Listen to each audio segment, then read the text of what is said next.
On my right, we have a very full table, Let's try and get it before 3 today. but on my left, we'll wait a few more minutes.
Good afternoon, evening, and morning, ladies and gentlemen, especially those who are online for joining us. And those who are on site, thank you very much for coming. This is the second day of the MAG meeting. And I hope those of you who are here had a good time last night at the Carnivore restaurant. As usual, this is a MAG meeting, so MAG members have preference. Non-MAG members can ask for the floor, but they'll be given the floor last or in accordance to how the chair sees fit. But generally speaking, MAG members have preference. We kindly ask everybody to try and use the Zoom because that actually sorts out who asked for the floor first very nicely with a hand up procedure. If you cannot use Zoom, you can use your card this way. And then when the chair recognizes you, just state your name and your affiliation and say your speech, your intervention. A summary report of this meeting will be made next week and will be published as well. It will not be minutes as such. It will be mostly action items. so action-oriented, to see where we go. With that, I will hand it over to our chair, Jennifer Chung, to start the meeting. Thank you, Changatai. Good morning, everyone in the room. Good morning. And this is so nice. This is the Kenya way. And of course, good morning, good afternoon, good evening to all of you joining us online. This is day 3, the last day, day 2 of the MAG meeting. So I hope we're all energized and ready to get to the end of this, have good decisions made. And so the community will be very clear on what the next steps will be. First, let's take a look at the agenda for today. We have the first one is just to review the agenda and meeting goals. The next agenda item we have is to take a look again at the call for session proposals and evaluation procedures. We'll take a look at that and finalize that because that's a very important thing for us to finalize. We'll have a short break. After that break, the next agenda item, we'll start off with kind of introducing what the policy labs are and talking through that. And the remaining time in that agenda block, we will revisit the overarching theme because I think that was the one thing that we have holdover from yesterday to try to nail down. We'll go into lunch. Hopefully we will be very efficient with this discussion and we'll be able to have a good lunch. And then after lunch, we'll go into preparing for the next phase of the program development. Secretariat will be showing a timeline and the milestones leading up to the next open consultation and MAG meeting, which will be scheduled in September. We'll take a look at the timeline and the milestones. That agenda item is scheduled for 1 hour. But if we, of course, finish that part a little earlier, we can revisit anything that is put into a parking lot or we haven't quite finalized yet there.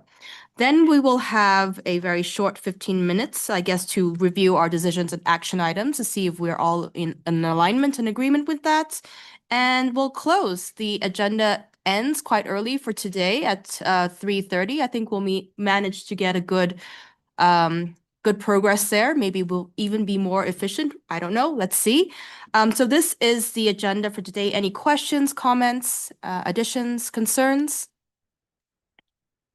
I'll give it a 6 count.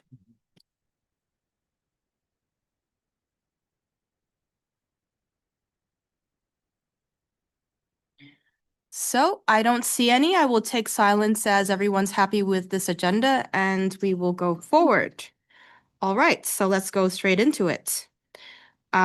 We have a quick, I guess, reading of our day 2 summary just for our refreshing our memory. So day 2.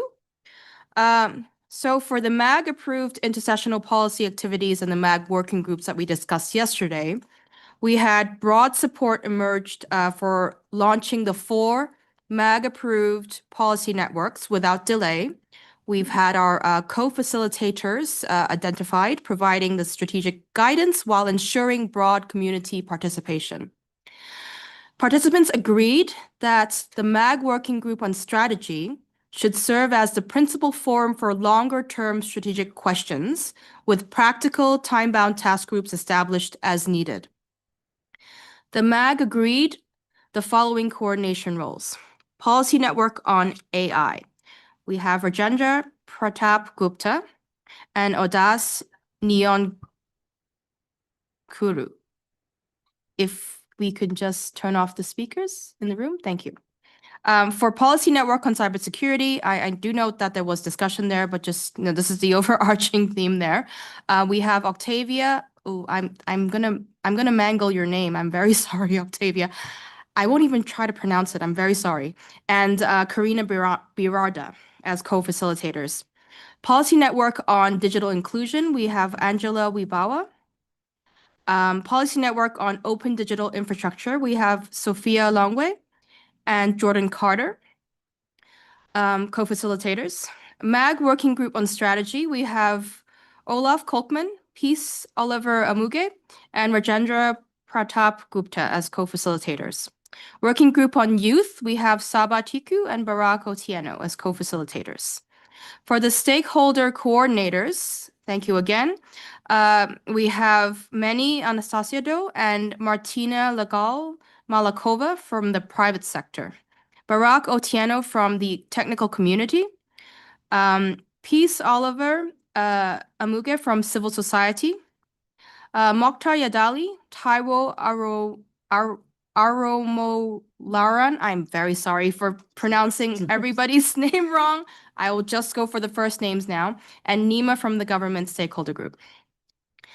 Okay, for the next agenda item, we had the leveraged collaboration with and between the IGF dynamic coalitions, national, regional, sub-regional, and youth initiatives, and the capacity development initiatives. We had broad support emerge for strengthening collaboration across dynamic coalitions, NRIs, and the youth track, and other intersessional activities throughout the IGF cycle. Participants emphasized better integrating capacity development activities, including youth engagement and support for journalists and media, into the IGF ecosystem and annual meeting. For the agenda item on overall program structure and flow, we had broad support that emerged for simplifying the presentation of the program to improve navigation and accessibility, particularly for newcomers. There was broad agreement that the program architecture should improve the overall participant experience, including emphasizing core, substantive, and thematic sessions. There was broad agreement that the public call for proposals should maintain the diversity of IGF session formats and not limit options on the front end, while reflecting a streamlined program architecture on the back end. Participants emphasized making clearer connections between interconnected tracks, standalone sessions, and intersessional activities. In the agenda item, government dialogue with stakeholders at IGF 2026, broad support emerged for strengthening government engagement through a government dialogue that remains fully embedded within the IGF's multi-stakeholder model.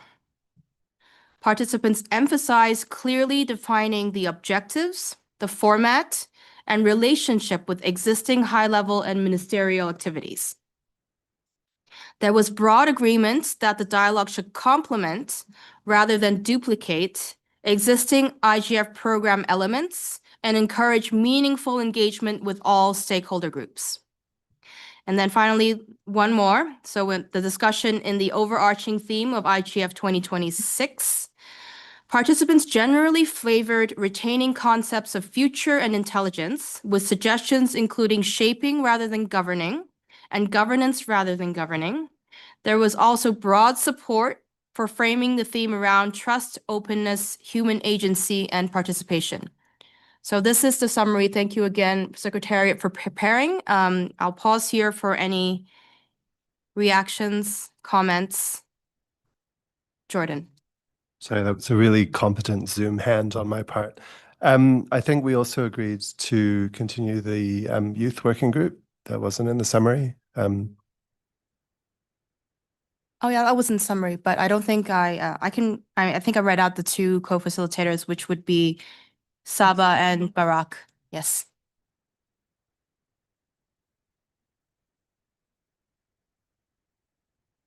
I don't see any more hands in Zoom or in the room, so we can move on to the next agenda item, which is the call for session proposals and evaluation procedures.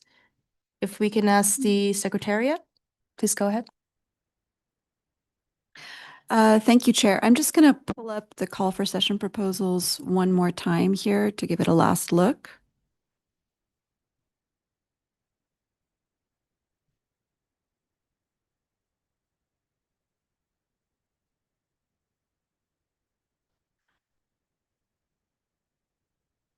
This is just an opportunity for anyone to share any lingering comments they may have on this. I think we agreed yesterday that we would call for the same types of sessions, that we wouldn't limit options on the front end, but we would be clear and conscientious on the back end in terms of how we present the schedule and improving the user experience.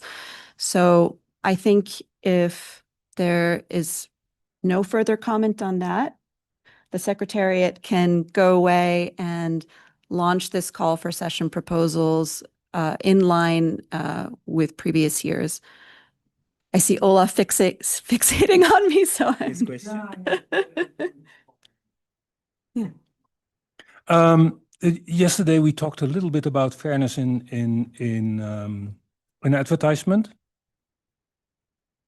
Yes, thank you, Olaf, for bringing that up. That's true. So we would change the language a little bit around some of the non-substantive sessions. So it's clear that these would not be part of the core program, that they would get a different space, both physically and in the presentation of the program. So thank you for that reminder, Olaf. So that there will be an adjustment there.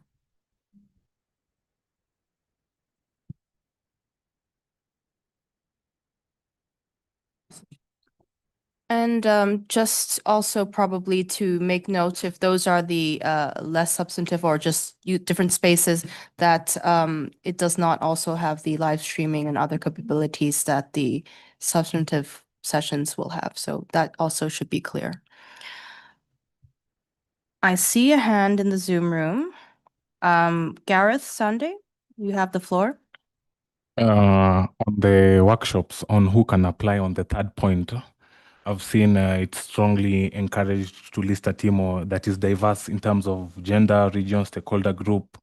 Could we include children as part of that? People who can put up proposals as well, just because we're including the youth or persons with disability as well.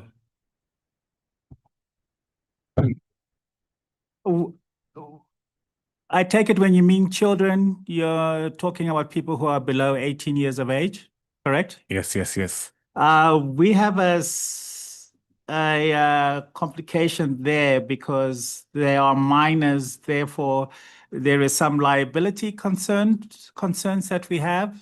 So until we clear up the exact procedure of permissions, guardianship, etc., we won't do that this time round for having children have workshop sessions by themselves. So we have been consulting with our headquarters, and we're just waiting to see what kind of formulation that we could use and what kind of permissions we need, etc.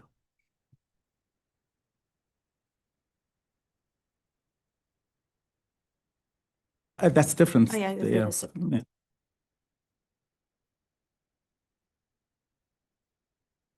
We're not saying children can't come. I mean, children can come with guardianship, etc. But there's another mode to it. Yeah. And just beyond that as well, like in terms of the team that is diverse in terms of perspectives, we could add youth and children if we wanted to. It says youth as an example, because there's nothing blocking very young people from being part of the session as active speakers and so on. But in terms of the organizers, I think that's where the block is. Chair, on matters children, because I think we are looking at it still, we can put up, because like for us, we have consents from their parents, from them as well to be part of this. So I think looking at that in matters framework could help build up on it, because for inclusivity, I think we're talking about internet and governance. So moving forward, we can look at that. Thank you. Thank you, Gareth, for that. I think in the past IGF editions, I certainly have seen very young delegates being part of it in speaker roles as well. But as our secretariat has mentioned, if we're looking at main proposers of workshop proposals, there will be a little bit of requirements to just double check with all the liability first. Thank you.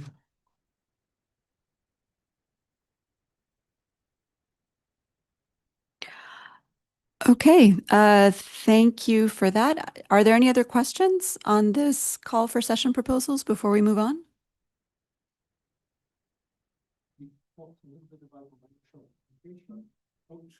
We talked about the workshop application and the AI disclosure yesterday. Is this part of this discussion or next step? We can introduce it now, yeah. Please go ahead, Olaf. I shared proposed text in the mailing list. Yesterday in the chat, some people agreed with that text. I haven't seen further comments on the mailing list. So that's where we are. Looking at our chair. For that, I hope MAG members have had a chance to take a look at that. If not, I'm asking the Secretariat to show it on the screen right now. Olaf was very kind to develop that language already during the meeting yesterday, but of course we were talking about other agenda items. So I'll give it a moment for it to appear on the screen and in your Zoom screens. Can I just ask, one question I think it was asked yesterday as well. What is the purpose of this information? Will it affect the grading or the evaluation of the workshop? As it says in the text, the answers to which will not influence the proposal's assessment, but it is about transparency. Understanding to some extent also, and maybe that does to some extent also influence the assessment, but understanding whether the people who come with a proposal have actual questions to ask to the community and have an actual discussion with the community, and it's not something that has been cooked up by AI. Yeah. My second question is, should it be indicated that it's mandatory question to answer, or is it a voluntary answer? That's another question. I haven't given that thought, but I would say mandatory if we want the transparency. But it's again, it's up to the MAG. I'm just asking clarifying questions. All right, thank you, Changatai, for asking good clarifying questions. Thank you, Olaf, for giving it some thought. I think MAG members heard that. Think about it. I see a queue. Of course, once you've thought about it and want to opine on it, please put your hand up in Zoom, or if you can't do that on Zoom, put your flag up in the room. I will now go to Rajendra. Please go ahead. I think this is interesting, but we have to understand that our processes are simpler for people to understand and do not load us with so many queries. So rather than questions, because this will come up, like, will it impact the assessment of my proposal? Rather than putting a general guidance that while IGF is open to you using AI, but you should use it for, maybe refinement of language, but not actually creating a proposal as a guidance rather than questions, because, and they can say whether they used it or not, yes or no. General guidance is better because everyone is using AI. That's a fact of life. And we are living in that age. So we can't say that, people will not. Some may not, that's okay. But asking prompts and all will become even information which probably I don't know if we can do something with it. And then the question will come, did you reject my proposal because I used AI? And the next, we are living in an age of social media. So last thing we want in the age of AI, IGF is rejecting proposal. People have, you'll get people like that. You can't control the social media hype. So I think just putting a general guidance is good enough, in my view, rather than putting questions which are complicated for us eventually. Thank you, Rajendra. Just for clarification, you are not for adding this into the application form. And also, one more clarifying question I had when you were mentioning, I don't think IGF really wants to say one way or the other whether they welcome or do not welcome. I think, as you just mentioned, it is a fact. So we are quite neutral as to what it is. And I think Olaf's intention, and definitely correct me if I'm putting the wrong intention there, was to just indicate that. So I don't think IGF or the MAG should say that IGF welcomes or does not welcome any particular tool. So it's good to say that just disclose whether you have used AI, but One second. So just responding to you on that.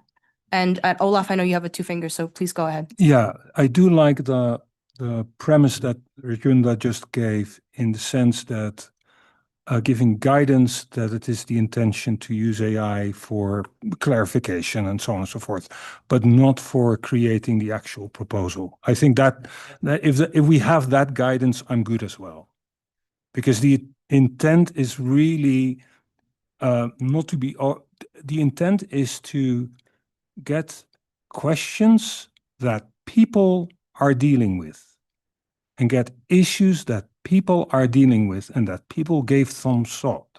If they use AI to elaborate on that thought, that's okay. But the idea, I think, and that's the guidance that you were referring to, the idea should be their own. Sorry, I'm making it more complicated, but Yes, if you're saying that we're using it to grade, then we have to explain that, you know, up from 1 to 5, if you use AI to, you know, if you say, give me a question that will be accepted by the IGF, or is it, I've got this idea about this, can you please formulate it into a workshop proposal? I mean, we have to give a marking, a grading matrix somehow of how that question would affect the grading matrix. Yeah. I know we have a queue, but I just want to kind of finish the loop of this particular conversation because I heard first, you know, we need transparency, and this is why this language has been suggested to add to the application form or the proposal form.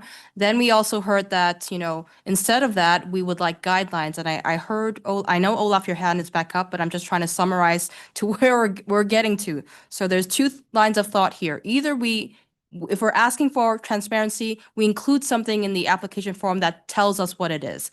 And then there is the other line of argument that is we do not include that, but we only have a set of guidelines that states it quite simply. And then we don't have that element of transparency. That's kind of where we're at in the current conversation. I'll go to the queue now. Jordan, the floor is yours. I know this is the age of AI, but it's very frustrating to have to be talking about it all the time. I don't think we should ask the question because we haven't decided how we would use the information. I do think we should say something and like this is a forum by and for humans. And if we think that your proposal is just a made up one, it doesn't matter what the tool is. It's probably not going to get through the human sieve that is the MAG. So we should rely on the collective human judgment of the assessment process to weed out overly AI ones. The disclosure either way, it's like saying, well, do you use Microsoft Word or OpenOffice? Who cares? Did you do this by yourself or did you work with a gang of 7 other people? Who cares? It doesn't matter. What matters is the words that are there and the sense that we make of them. So I wouldn't mind if we disclose, say, this is a human forum for human ideas and issues. Please keep that in mind. And we may use AI in the ranking and assessment of these. Please be aware of that. Thank you, Jordan. I see Angela's hand up. Angela, you have the floor. Thank you, Chair. I second what Jordan said. I'm of the view that having a form is useful for transparency, but it's good to have. It's not a must. It will be good for transparency, but if it creates too much complexity with the prompts and declaring out what we will do with the information, then perhaps it's better that we do with it without it. But I second what Jordan said. Perhaps it's not that critical, but having a statement of it would be good to have. Also, what Amrita said yesterday. Thank you. Thank you, Angela. Olaf, please go ahead. we can definitely live with a recommendation or guidance in the document. And I think that what Jordan just said, transparency from our side that we might use AI is adding to the same transparency. I can live with this outcome. Thank you very much, Olaf. So what I'm hearing now is we will not be asking this as a mandatory question in the application form, but we are going to craft some language that is quite clear about what we will be doing, how we'll be, about human forum, human ideas, and that we will possibly may use AI tools for the marking as well. So this language will appear both on the application form and probably on, wherever else it sits in the IGF website as appropriate. I don't know if MAG members have a particular, burning desire to craft this language. If you do, please indicate. It's good language in the chat. Good language in the chat. Okay, so we will capture that, and that will be the action taken. Other than this item, do we have any more questions, concerns, comments on the call for proposals?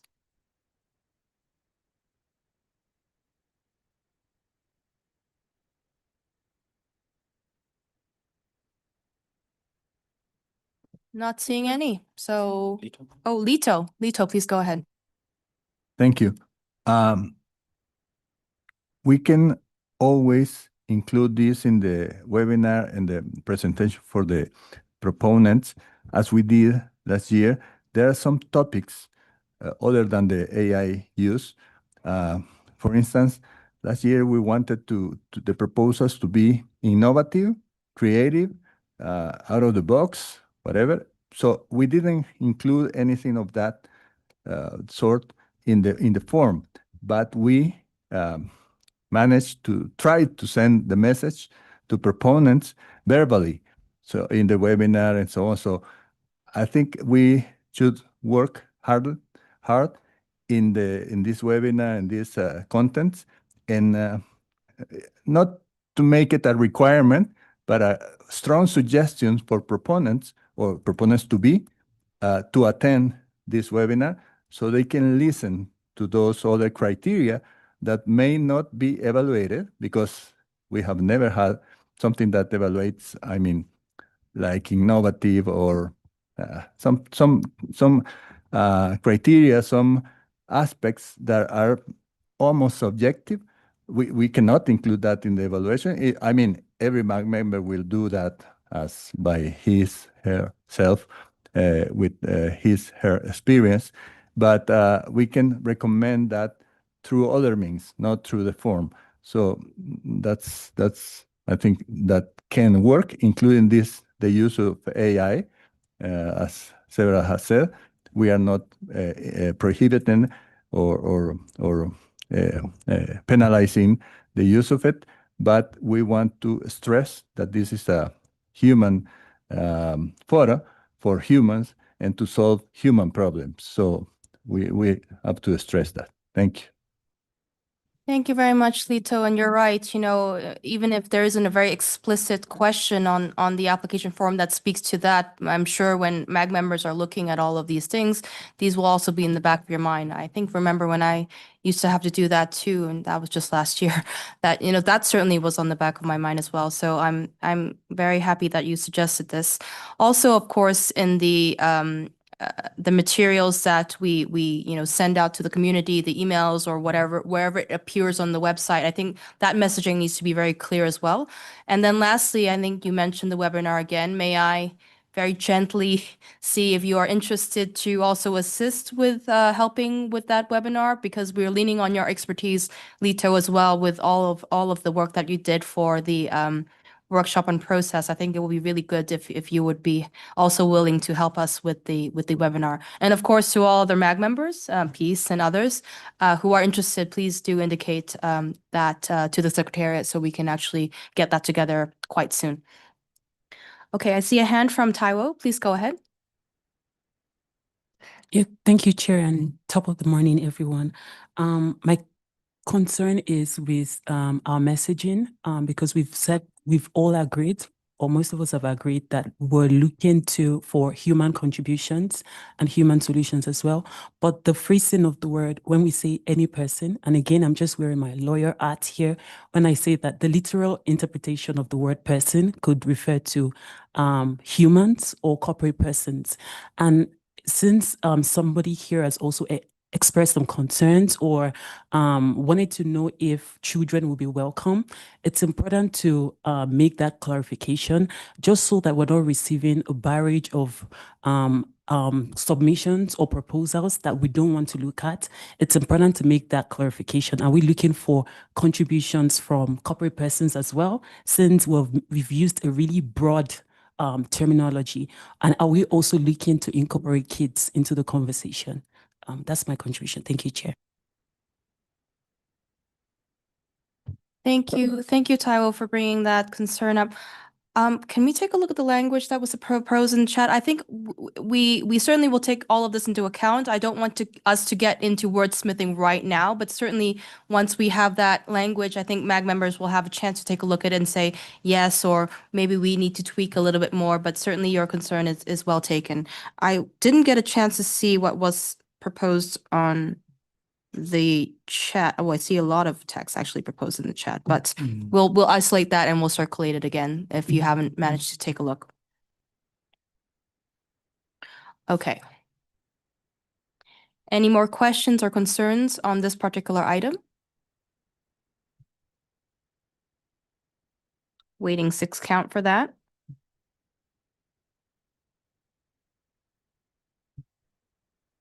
Okay. I think Eleonora, I think we're okay with that. Okay, great. So I think we can move on to the MAG's evaluation process. So I'm just going to pull that up.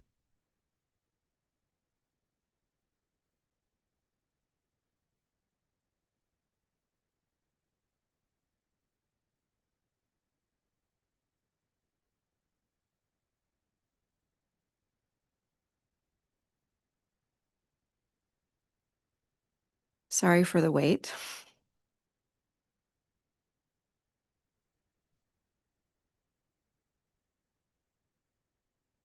Okay.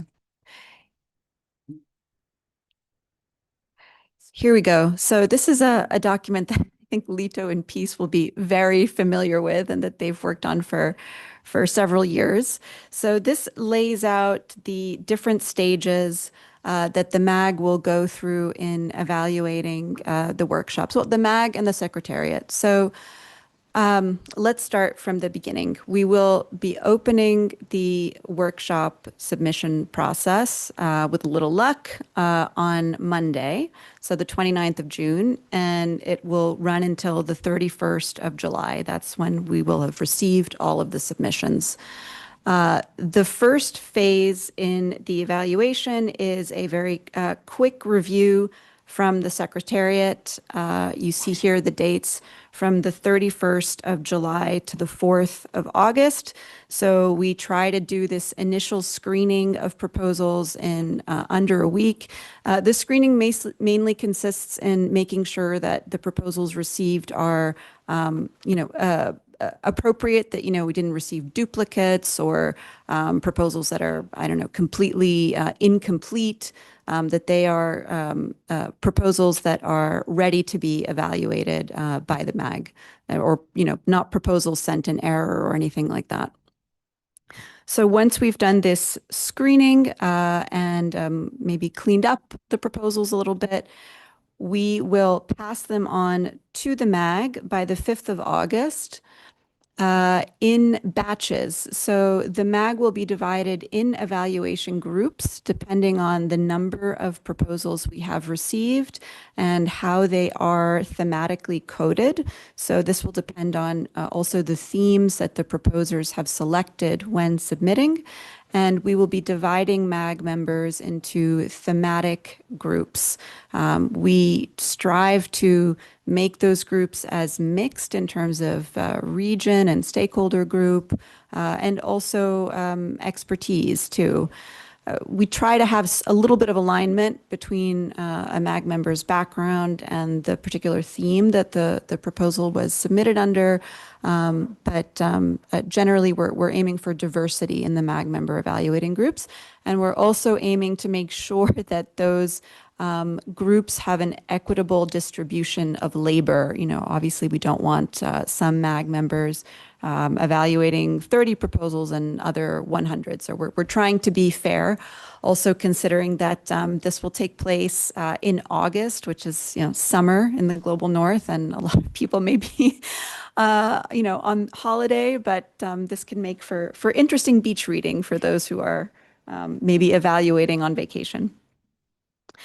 So the evaluation of individual proposals, or rather by individual MAG members, will take place from the 5th to the 19th of August. This is the scoring that you've all heard about. You will have the proposals in front of you and a scoring sheet, and you will be evaluating the proposals according to the following criteria that you see here that are weighted. So proposed topic, workshop content, policy questions, engagement and hybrid strategy, and diversity. And in parentheses there, you see the weights. Obviously, workshop content is the one that's the highest weighted. We also make these criteria known to the proposers. It's in a page where we talk about the evaluation criteria with them, so we're fully transparent about how the workshops are being evaluated. Proposers should know this before they make their submissions.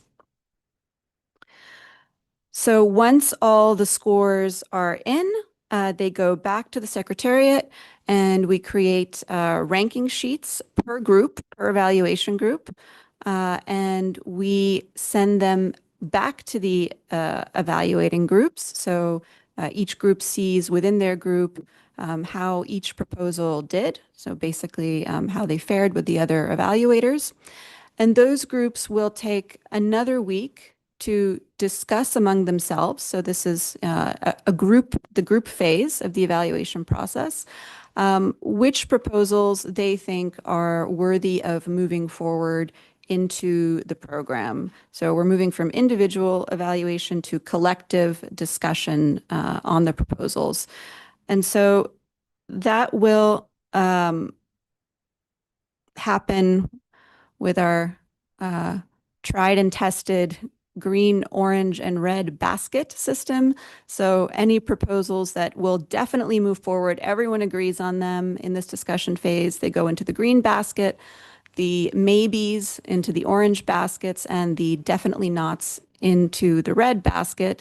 So essentially, the groups should know, okay, these are the ones we definitely have, these are the ones we definitely don't want going in, and what should be left over for any further discussion are the maybes. And in this period from 19 to 28 August, ideally, the group will have concluded the discussion on the maybes. If not, those could get taken into the second face-to-face MAG meeting, which we're aiming to have on the 7th of September. So officially, we want all of the evaluation to have concluded by the 28th of August. That's the target date. But you'll see there's a little bit of wriggle room between 28th of August and 7th of September when we have the MAG meeting. So by the MAG meeting, we really should have the final workshop list. And I will stop there. Thank you, Eleanor, for bringing us through. I know that this might be one of the first times everyone's taking a look at this, so I'm going to encourage Secretariat to circulate this again for us. I know there's some dates up there that indicate 2025, but we will update that as well.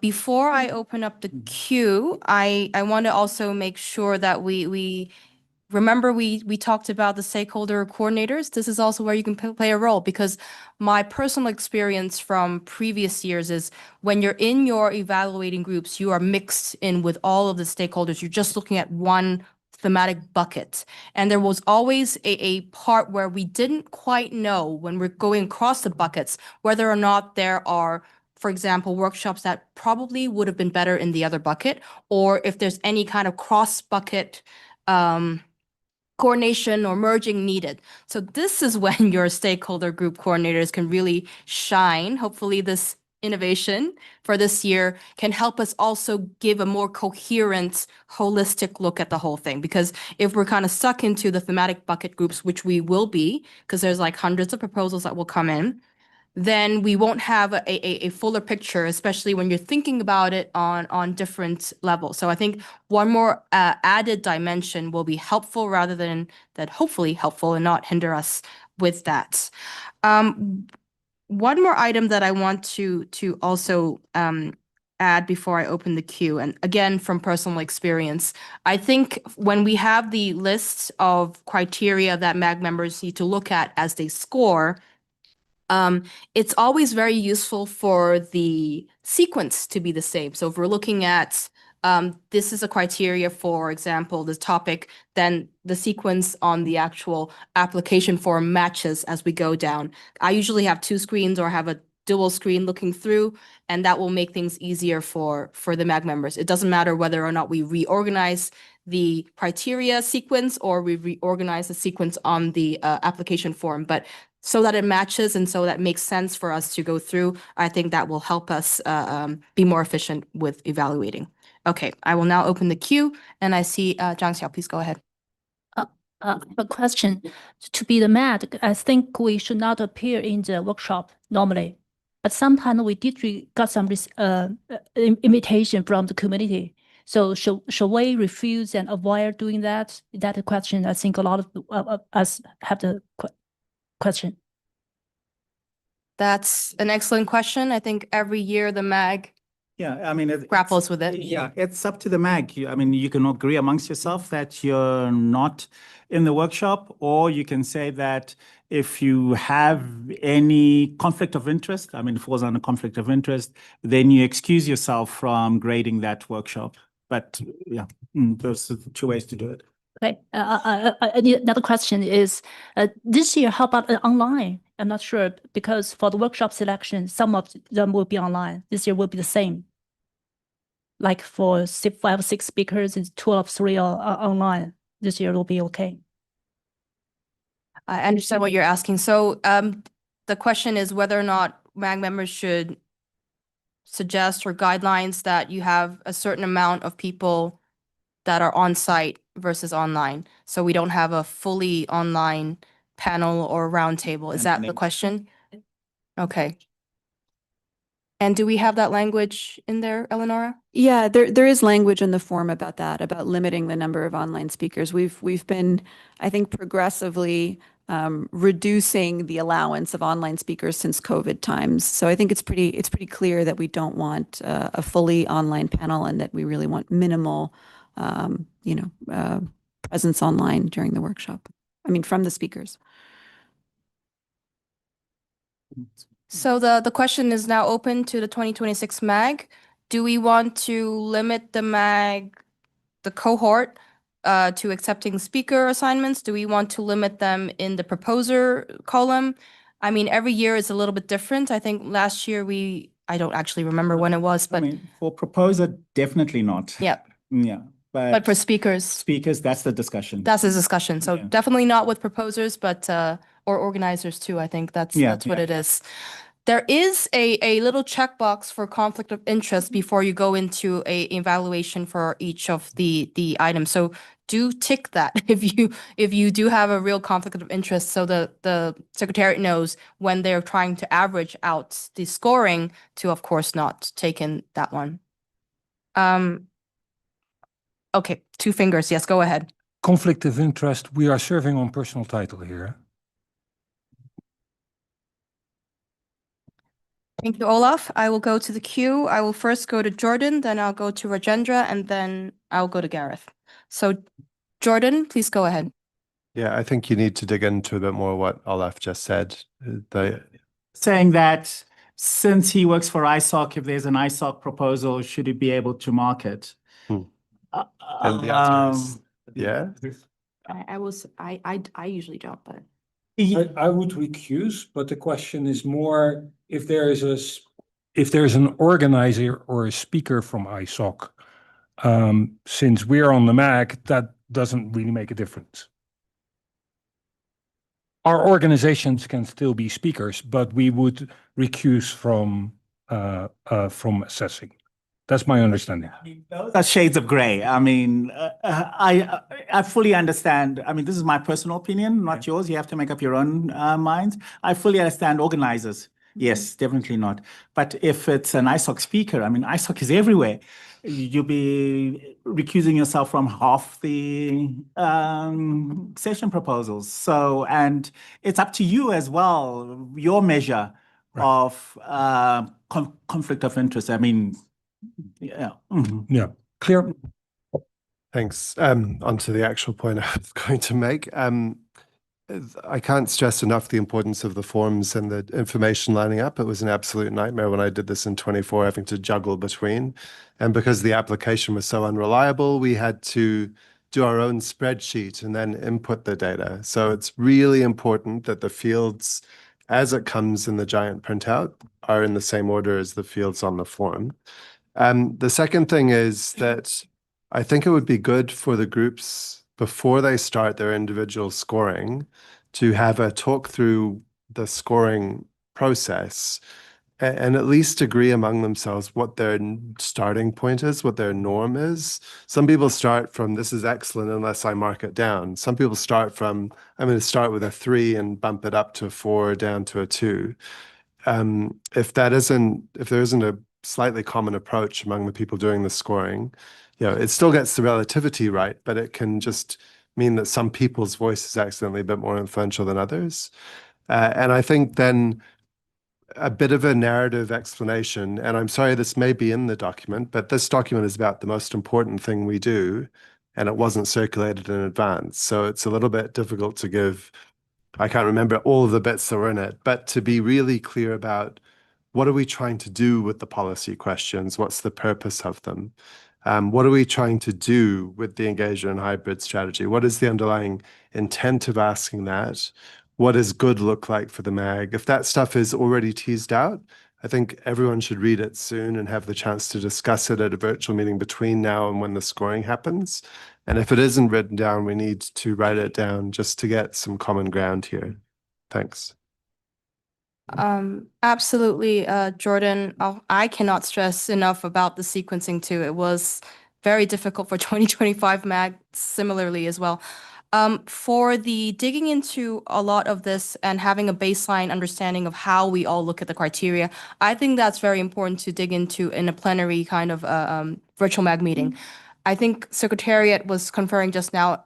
Same with the evaluation groups. You all can also have your own, preparation call as well. I think that will be very useful to do. So I think there's definitely going to be support for that. Thank you, Jordan. Rajendra. I think this issue of conflict of interest is always in any large professional organization, and the best practice is to recuse, saying that directly, indirectly associated, so not. So we are above boards, as a organization looking at internet-based, everything is transparent. It should appear to be fair, not just be fair. So I think the best policy is to recuse. That's, for me, it's the simplest thing to do. Thank you, Rajendra. Yep, that is true. Conflict of interest, of course, for some organizations is much stricter than others. But again, just re-emphasizing what Chengetai says, we rely on all of the MAG members for your own integrity, your own, value of what it is. And you, of course, have very good judgment. That's why you are in the cohort. So I think that is quite clear now. Thank you very much. I see some interesting chat in the Zoom chat about AI, and I'm just going to kind of respond to that. I think Chengetai mentioned in the days prior that we will actually try to test out some of this AI tooling for the evaluation, but we're not using that in any way, shape, or form for the 2026 evaluation. But it will be kind of in parallel and seeing how we learn from that. Is that correct? Yes, exactly. We're going to try it out, see how it compares to your grading as well, and then see. Yeah, I mean, we'll develop it and see because, yeah. Thank you, Chengetai. Now I will go first to Karina and then I will come back to you, Gareth. Karina, please go ahead. Thank you, Chair. Karina Virarda, MAG member. I think it's appropriate for MAG members to participate in workshops. And why? Because it could be helps highlight for our work and for different communities. For example, for Global South, I can participate for ISO, for LACNIC.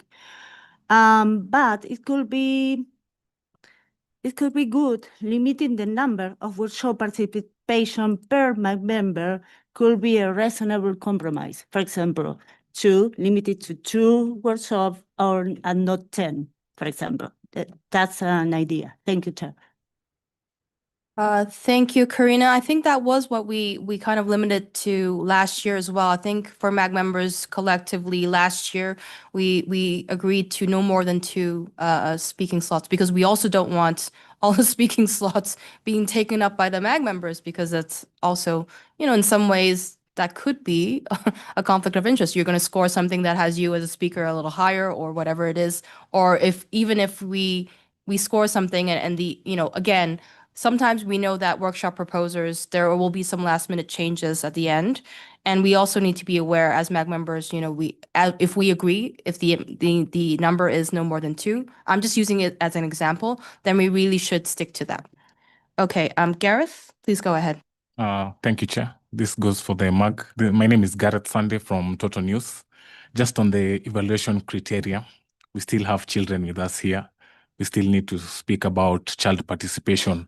So for the MAG, if we can have an ex-officio member invited just to be able to evaluate and assist, because we're still looking at a framework to have children in this. So if we can have an ex-officio member invited to the MAG just to help with the evaluation, because I still know the proposals will still be coming. So if you can look into that, then just to push up on what Ty was saying. So if as the MAG and Chair, we can look into that, we could really appreciate. Thank you.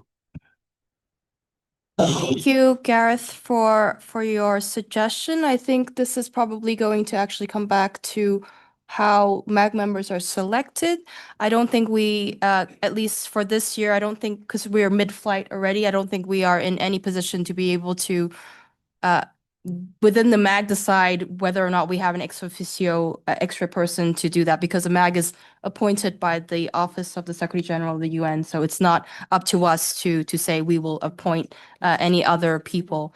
Also, when the proposal submissions come in, that is also not public because, I mean, there's a lot of other information on there that doesn't appear in the public site. So thank you for your suggestion. I think perhaps, when the IGF Secretariat looks into other limits and liabilities, and this could be a consideration in the future MAG cohorts. Thank you very much. Peace, please go ahead. Thank you, Chair. I wanted to add on the conversations around MAG members speaking on sessions. We agreeing to having only 2 for workshops, but also we need to agree on the main sessions before MAG members did not appear on the main session. So I think that's something that we also need to agree on or have clarity on. Will MAG members speak at main sessions, for instance? We organize the main session, so we need to have that clarity. Thank you. Thank you, Peace. I don't think we've agreed yet. I just use it as an example, but certainly please, MAG members, keep this in mind. When I said it, I said no more than 2 speaking opportunities. So that probably, to me, my personal understanding would be across the board. Of course, we haven't decided anything yet, but I rely on the MAG 2026 cohort to come to this decision. I see a flag in the room. So Saba, please go ahead. Thank you, Chair. Mine is just a question. Is there a limit to how many submissions should a proposer should submit? Yes, the limit is 3.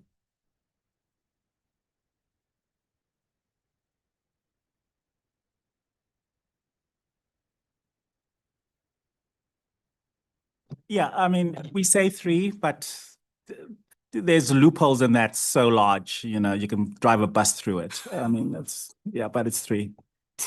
Too close to the wall.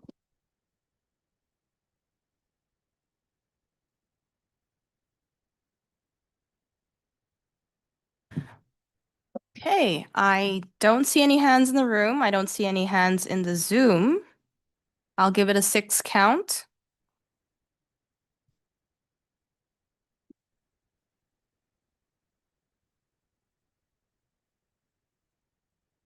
All right.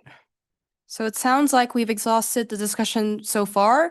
Action items coming out is we will have the Secretariat circulate the criteria. We will certainly dig into this in a virtual MAG meeting online. When we get the evaluation thematic groups, you will also be supported. And if you need calls to prepare talking about criteria, etc., the Secretariat will support that as well. The question remains open for MAG members 2026 about the limiting yourselves, your own cohort, to how many speaking opportunities across the agenda. I think that's something that, we should come to agreement there. And we are actually quite on time for our break. So we'll restart in 14 minutes, 10:45 local time. And for those who are online, 14 minutes, we'll restart. Thank you very much.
All right, MAG members, let's please take our seats and we will restart. We're a little bit behind, but we'll catch up on time.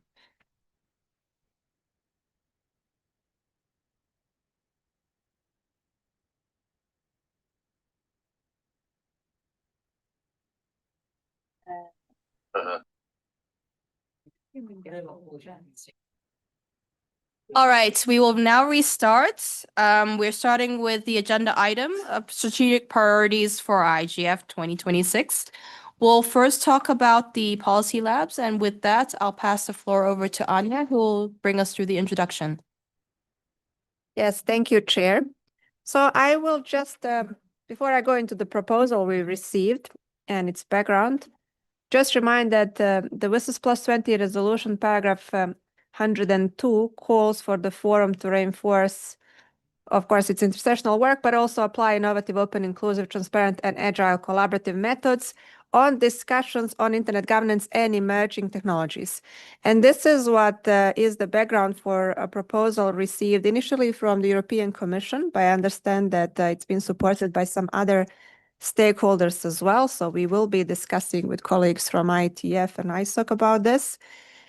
Basically, what's the background is that there's a need to introduce a methodology that would help clarify the relationship between internet governance as we know it and emerging technologies, particularly around the narratives in the recent times, let's say. So there is a proposal, we're happy to share it later with all of you, that for the IG lab, so Internet Governance Lab, as a new flagship IGF format that would examine how emerging tech affect the internet and its governance. The idea is for a lab through a multi-stakeholder approach to focus on practical governance idea, not broad policy discussions. And first edition of the IGF 2026 in Kenya would pilot only with one focused technology stream. The goal would be not to negotiate outcomes or produce any formal recommendations, but really to have candid discussions about this broad topic. So to be more concrete, for the IGF in Kenya, there is a proposal for organizing a single flagship lab. It would be up to 3-hour structured working session based on scenarios, proposal-oriented, accompanied by a high-profile launch event hosted by Kenya. And of course, the MAG would have a specific role. So the session structure would be that there would be framing, which means that the moderator would introduce the purpose, what's the theme, what are the rules of engagement. There would be then scenario setting. So 2-3 concrete scenarios would be presented. That would need to be prepared in advance by the Secretariat, of course, in collaboration with the MAG. For example, it would be talking about closed versus open agent ecosystems or malicious agents as attack vectors. Presentation of governance ideas. So selected contributors would present what is the problem, what is the approach, how is this relevant to internet governance, who are the actors, what are the benefits, risks, and of course, what are the open questions that we would need to respond. There would be a multi-stakeholder stress test, which means a structured discussion from technical, policy, human rights, competition perspective, but also from a perspective of the Global South and Global North. And then there would be moderated respondent groups or breakout tables that would look into all these areas. And finally, the rapporteurs would present preliminary findings. So what are the convergences, divergences, where are the gaps, what are the risks, and finally, what could be the next steps. On the role of the MAG, so the focus of each policy lab, so this first pilot would need to be determined. And this is where the MAG, of course, has a critical role. It would approve the scope, it would frame the questions, select submissions from proposals that internally the Secretariat would prepare, and it provide guidance on stakeholder balance, inclusion, and overall participation. And of course, you would review the final output for neutrality, accuracy, and balance. The topic is really up to you, but there are some ideas that were submitted in that proposal, such as to look at quantum tech and the internet governance as such, or AI and the internet virtual worlds and the internet governance, blockchain, or space technologies, just to give an example. And I think that is the overall proposal. But as I said, happy to send you maybe in writing this if it'd be easier for you to digest the proposal. As I said, initially it did come from the European Commission, and we did have opportunity to discuss with them. And the MAC chair also had opportunity to see the proposal. Thank you. Thank you very much, Anya, for introducing this. I, of course, encourage the circulation of this proposal for the MAG's consideration. Before we get into opening the floor on this particular item, I just want clarity also. The timing of looking at this, the submissions of that needs to be after the MAG finishes the bulk of its other evaluation work. Is that correct, Anya? We're looking at it because the launch is envisaged to be at IGF 2026, so the timing is a little more flexible. Exactly, yes. Okay. And another thing, I think I had a chance to take a look at it during the EGM, the expert group meeting, because that was introduced there as well. I think there was a thinking behind that as another way to tie in intersessional work streams to a concrete kind of action time-bound thing. So this is something that the European Commission thought about and proposed. So for the MAG's consideration as well, when you see the written proposal, have that in mind as well. I see already there's some questions from very active intersessional work leads in the chat. Of course, again, as I said, I think this is a good opportunity for us to be able to consider tying in those work streams into concrete, policy action. So I think that's the intent behind it. Of course, it is to be informed and shaped by how MAG 2026 thinks, as Anya says. So with that, I will open the floor for any quick reactions or comments or questions. Mokhtar, please. Comment. Just to say that the permanent mandate has really raised the bar very high for us in terms of what we has to provide in terms of outcomes of our activities in general.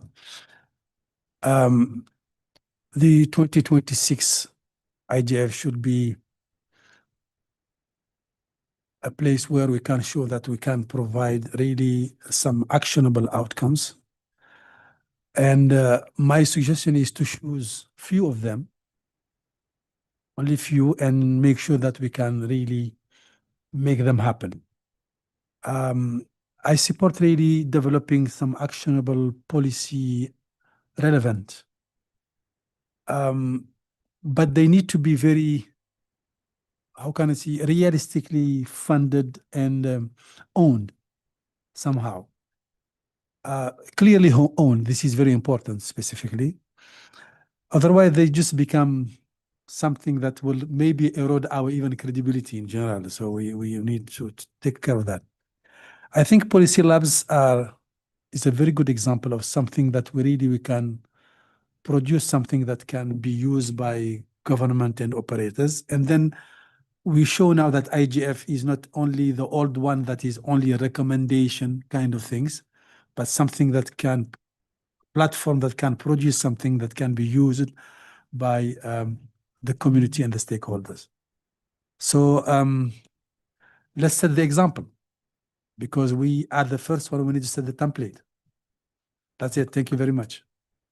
Thank you very much, Mokhtar. And I think Anya was mentioning they were envisaging to launch one, so that would be the pilot one. And again, for our cohort, this is one area of work that we can actually very firmly recommend to MAG 2027 that they need to actually take on, because if the launch is at 2026, then of course the pilot period will be the subsequent year.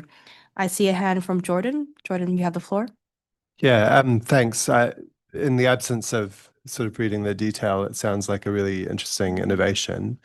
So thanks, Anya, for the outline. It sounds like a lot to pack into 3 hours. So I think a lot of the success or otherwise will depend on the quality of the prepared materials and so on. So I look forward to some exchanges around that at the time when we've done the workshops and our main focus is on developing main sessions and so on. And I think the topic, it's good to experiment with one topic and just see how it goes. So it's sort of a curious and positive initial response from me on this. Thank you very much, Jordan. I see a hand from Rajendra. Please go ahead. Yeah, I think as IGF policy labs would be not just innovative, it will be very much received well by at least the parliamentary track. I don't know who is setting. Roman, are you leading that? Because if you're able to get them a sense, I think this is something that they will immediately grasp the importance of policy lab. Now, what is the breadth and what's the depth of the discussion is something that will make a huge difference. But I am very excited at this, being a policymaker in the past. Yeah, if I may, we see how many new changes might come this year with government dialogue, with some intersection between also what you proposed yesterday between the judicial, parliamentary, and executive work, with inclusive approach to business and technical community and youth, and plus the policy lab. So we are certainly getting somewhere for more policy-oriented outcomes. But let's see, I think this year will be really something new with the new mandate. And as Jen said, maybe next year, Mark, will have more clarity and understanding what to expect. Thank you, Rajendra, and thank you, Roman. I wanted to pick up on one thing that Mokhtar mentioned about who's funding and who's owning this piece of work. As I understand it, European Commission will be supporting in kind with the launch, or that detail is not completely clear yet. But we will certainly have that detail for us, because obviously knowing that a lot of work that the MAG needs to do, a lot of work that the Secretariat already needs to do, that's always a good consideration to see who will be able to support this work fully to actually make it a success rather than, not. I see a queue. I will first go to Sophia, please. Thank you very much, Chair. I just wanted to say that I also think that 3 hours is a very short timeline. So I would also really encourage us to really focus on one specific topic. And I was also just wondering whether this might be a good opportunity for also maybe increased government capacity building in a way, to give them a chance to ask a lot of questions regarding emerging tech, but also maybe even a space for the discussions that we had on sovereignty. I know that they were mainly linked to the theme of the IGF, but maybe this could also be an interesting space to discuss sovereignty from different perspectives, from different stakeholder groups, but also from different global north, global majority perspectives. Just a question for clarification, Sophia. You meant the 3 hours that were envisaged by the launch, that launch session, so that you were suggesting certain topics for discussion then? Yeah, basically the relationship of, for example, intergovernance to emerging tech, but in the context of sovereignty. Thank you. Olaf, please go ahead. See, by that question and answer that you just had, I see that I'm confused. And that confusion partly comes from not having seen the material in advance. The lab is a thing that persists over the year. Now I understand from that question, right? And the 3-hour event is just a lounge. It's not where the work is being done. Okay. Same confusion there. This would have benefited from getting material in advance. But I raised my hand initially because I was thinking about that session. And if you want to accomplish a lot, then perhaps a panel discussion is not the right way to do this. This is really also an opportunity to experiment with form in addition to substance. So take that opportunity is what I would say. And I'm looking forward to read this in more detail. Thank you very much, Olaf. Completely understand that this is a first introduction of this idea and proposal, and we don't have the written before us. So what I would suggest, again, this is just quick reactions and clarifying questions, but we will revisit this during another virtual MAG meeting where we can dig into it a little bit more. Obviously, after we do our main bulk of our work, we don't want any delay on that. But definitely, I think for this idea, this is really relying on MAG 2026 to shape. So if the pilot period for this Policy Labs idea will be 2027, then 2026 MAG has the opportunity to actually shape a future piece of work that you may or may not be on the next MAG, but they will have to take on. So this is actually quite interesting that I don't think any previous MAG cohorts have had the opportunity to be so firm in kind of saying that, this is the work that will go on. So I see a question in the chat from Jordan. Did I answer that already, or did you want to ask it again about the MAG having a role in the topic? Oh, okay, no worries. So I'm just going to read it out. Will MAG have a role in the topic too was a question that is in the chat, and I think the answer is yes. I think we rely on this MAG cohort to tell us what the topic would be. Yeah.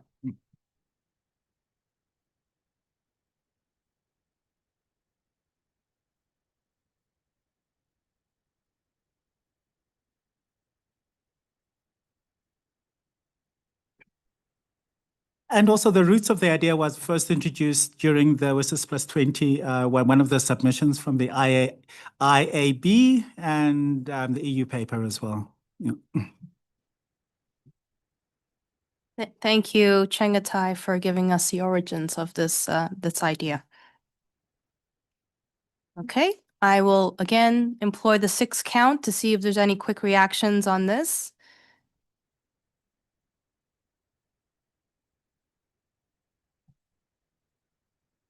If not, we will have more information when Secretariat circulates it. We will talk about it again in a future MAG meeting, so this is not the only time. And then, of course, we will rely on MAG 2026 to come to a good consensus on the topic of what this launch or pilot of the Policy Lab will be. Okay, now we're moving on to the exciting part of our agenda, which is nailing down our overarching theme. Okay, so thank you, MAG members, for a really good discussion yesterday on that. Thank you, of course, to Ambassador Tigo for being here and explaining more of the context and thinking behind the host country proposal. Thank you also to MAG members who have also opined through the mailing lists about certain suggestions, text suggestions, and other ways to go forward. I think it's really important for us to be able to come to a decision here because this really sets the tone and direction for when we open the call for proposals for the entire community to think about. This is also very important for this year because it is the first year of the permanent mandate. It is the first year of looking ahead. So with that, I will actually call on perhaps Jordan to kind of bring us through because you had some really good ideas to kind of start us off, and we will go from there. If that's okay with you, Jordan? That is okay with me. I live to serve you, Madam Chair. Thank you, Jordan. By the way, that's not entirely true. Just to save my options. Yeah, that didn't quite sound like that in my head. I was trying to do some work, like we had a bunch of options on the screen yesterday for the overarching theme, and I was trying to think of something that just felt a bit more internet governance forum. And I really appreciated the ambassador's comments around the thought that the Kenyan team had given to the differences between governance, governing, and shaping.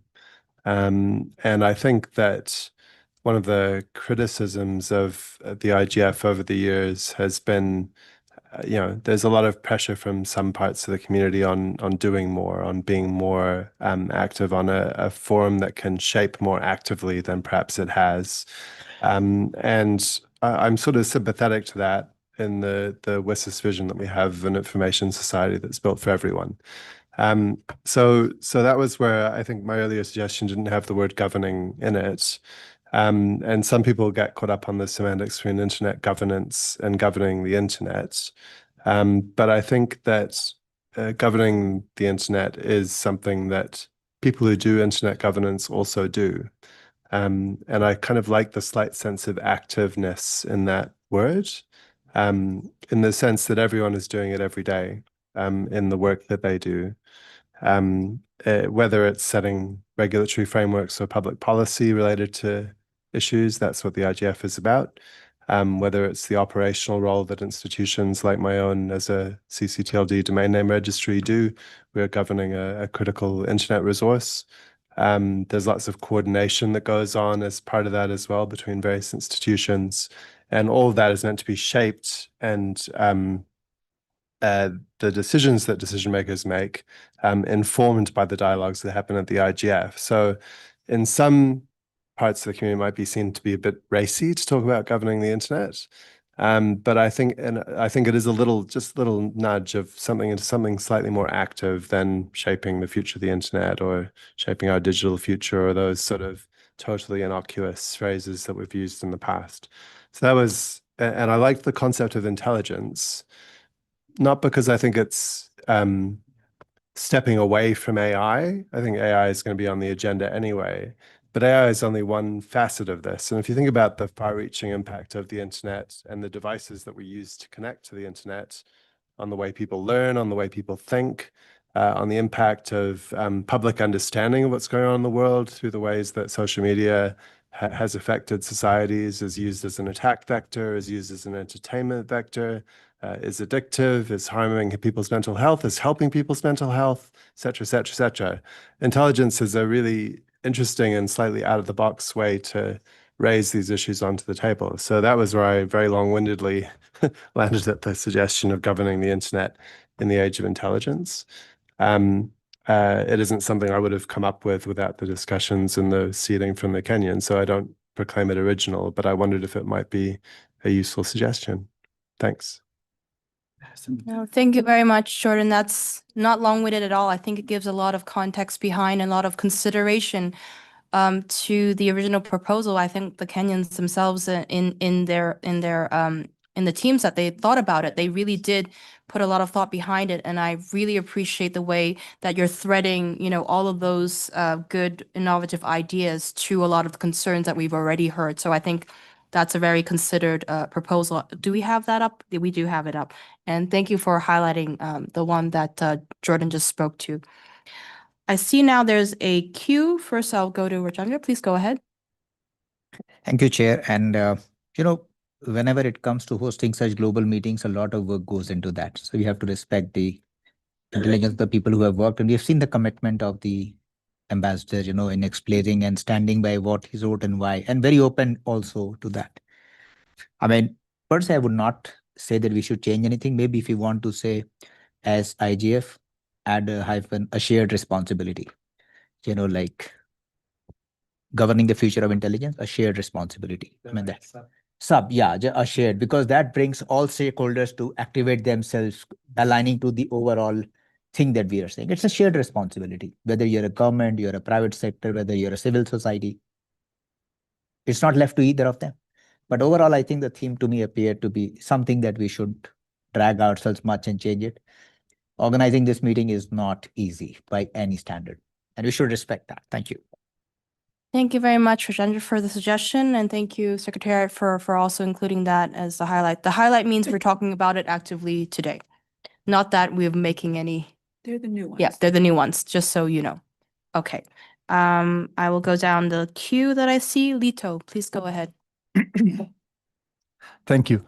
I propose the number 9 that is there, but I very much agree. Once I saw the Jordan's proposal, number 10, I support that because I was convinced by the ambassador, the co-chair, of a strong position regarding governing. It's more taking control, and I endorse that argument coming from the global south as well. So I think if we are defining a new beginning or a new phase of the IGF, I was thinking it's a very good message. So I will support number 10.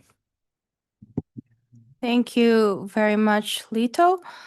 I think we also need to start eliminating some that don't support, don't enjoy a lot of support right now. So I see already there's a strike through on number 9.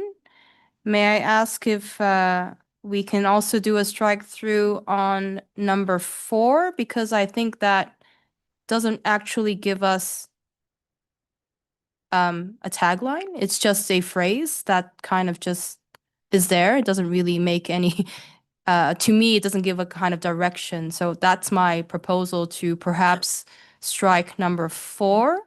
I'll let, before you do that, I'll let the MAG members, of course, react. I see that there is now a queue. Lita, was that a legacy hand or? Okay, I will go to Sophia. Thank you very much. I also agree with striking 4, and I'm also endorsing proposal number 10. And also, I would like to point out that I really like the sub-themes that Jordan suggested in the mail. So an open internet, agency, and trust. I think those are like very important pillars that also explain what intelligence means in connection to the internet. Thank you. Thank you very much, Sophia. We will decide on just the overarching theme today. So the conversation on the other parts doesn't have to be decided today. Just giving us some peace and clarity on that. Olaf, please go ahead. I like where we are ending up, and I want to underline what Sophia just said about the themes. I say the sub-themes. I think that we should discuss them. But I have a slight pause while reading this again. The age of intelligence. I would hope that we're not living in an age of intelligence and that Homo sapiens is characterized by intelligence, so that it's not a short era. And that's something that I see if we say the age of intelligence. So that gives me pause, but I do like number 10.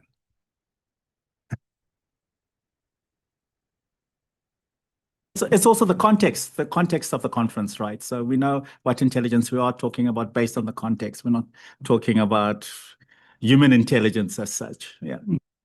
But I think I just heard Jordan say that our intelligence, our human intelligence, and how the internet impacts that, and how AI impacts that's very true. And I totally agree with Jordan that it is affecting.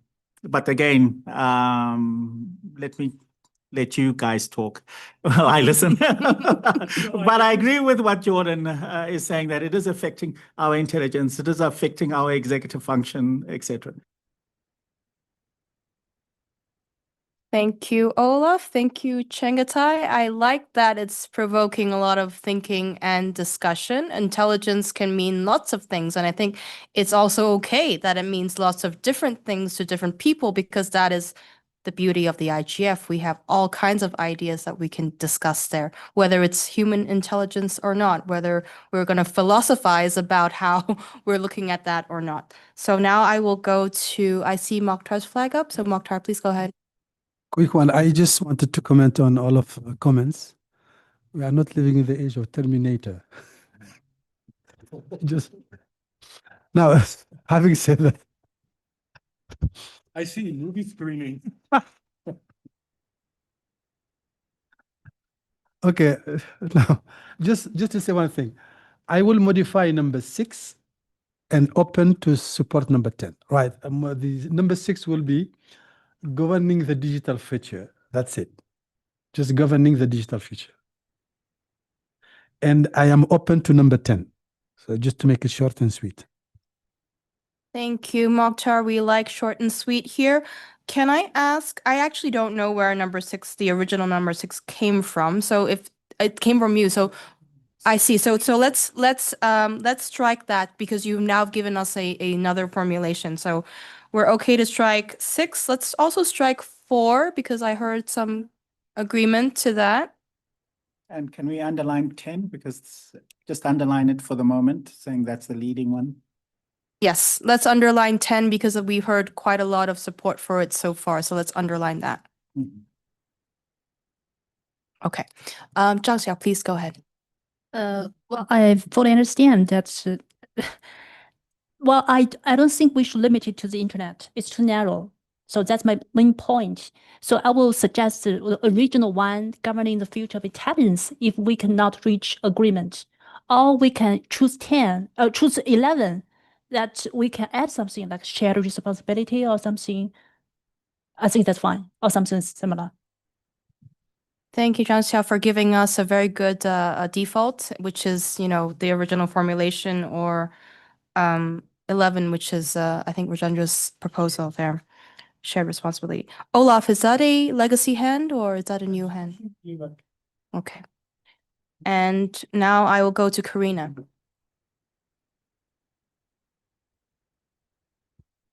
Thank you, Chair. Karina Virarda, MAC member. And I read the document of the cohort shared to us, and I have to say, I support the original formulation. I like it. I think a lot of days about that are really governing like a continuous acting, future and intelligent. They talking about all the intelligence, artificial, human, and who knows. And also, I want to support the number 12, governing the digital future, because for me it's under the global umbrella too. Thank you, Chair. So just so I hear the two that you support is the original formulation, which is 1, which is now highlighted, and 12, which is the reformulation from Mukhtar. Thank you. Now I go to Taiwo. Thank you, Chair. I'm leaning more towards number 12, but I also liked Dr. Gupta's number 11. I do think that number 11 is great, but especially because of the multi-stakeholder perspective, which is a shared responsibility. But I think it's a bit lengthy. And so if we wanted to subsume the idea into number 12, we could say governing our digital future. And so it still incorporates the same idea. So our instead of the digital future. Thank you. Thank you very much, Taiwo. I'll pause here a little bit because I also seem to recall we've used a very similar formulation, I think in the 2017 IGF. Is that correct?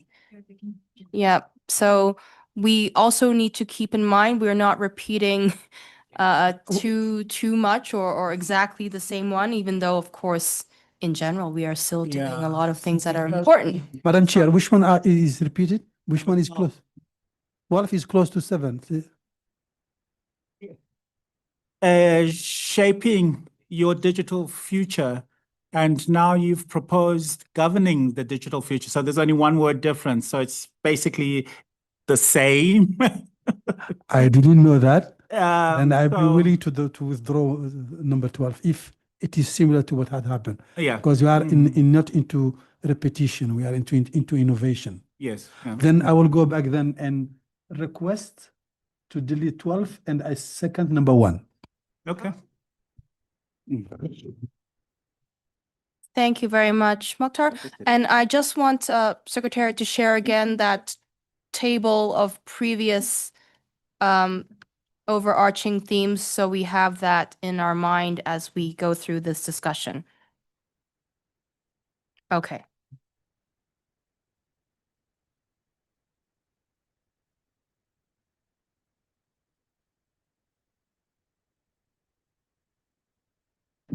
I will take the cue as follows. I'll go first to Angela, and then I'll go to Martina, and then I'll go to Andrew. So, Angela, please go ahead.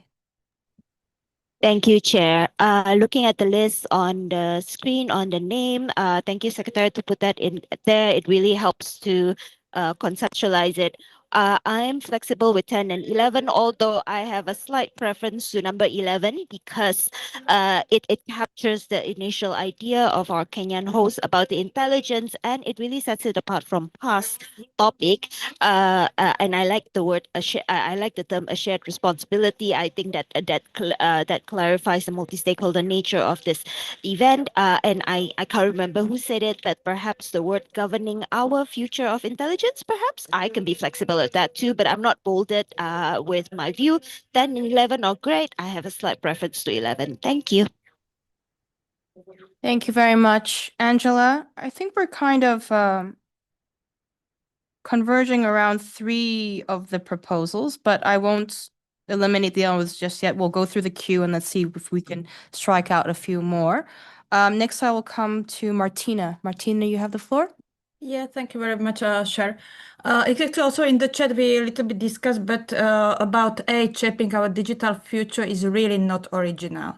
It is so repetitive that we heard a lot of on several conferences that really I prefer governing the digital future because exactly with AI and everything, we have the problem with the governance. So shaping our digital future, I think it is not a level of IGF, it is a level of each conference at a regional level. So really, I think that governing, it is the level of the IGF. So this is my opinion. Thank you.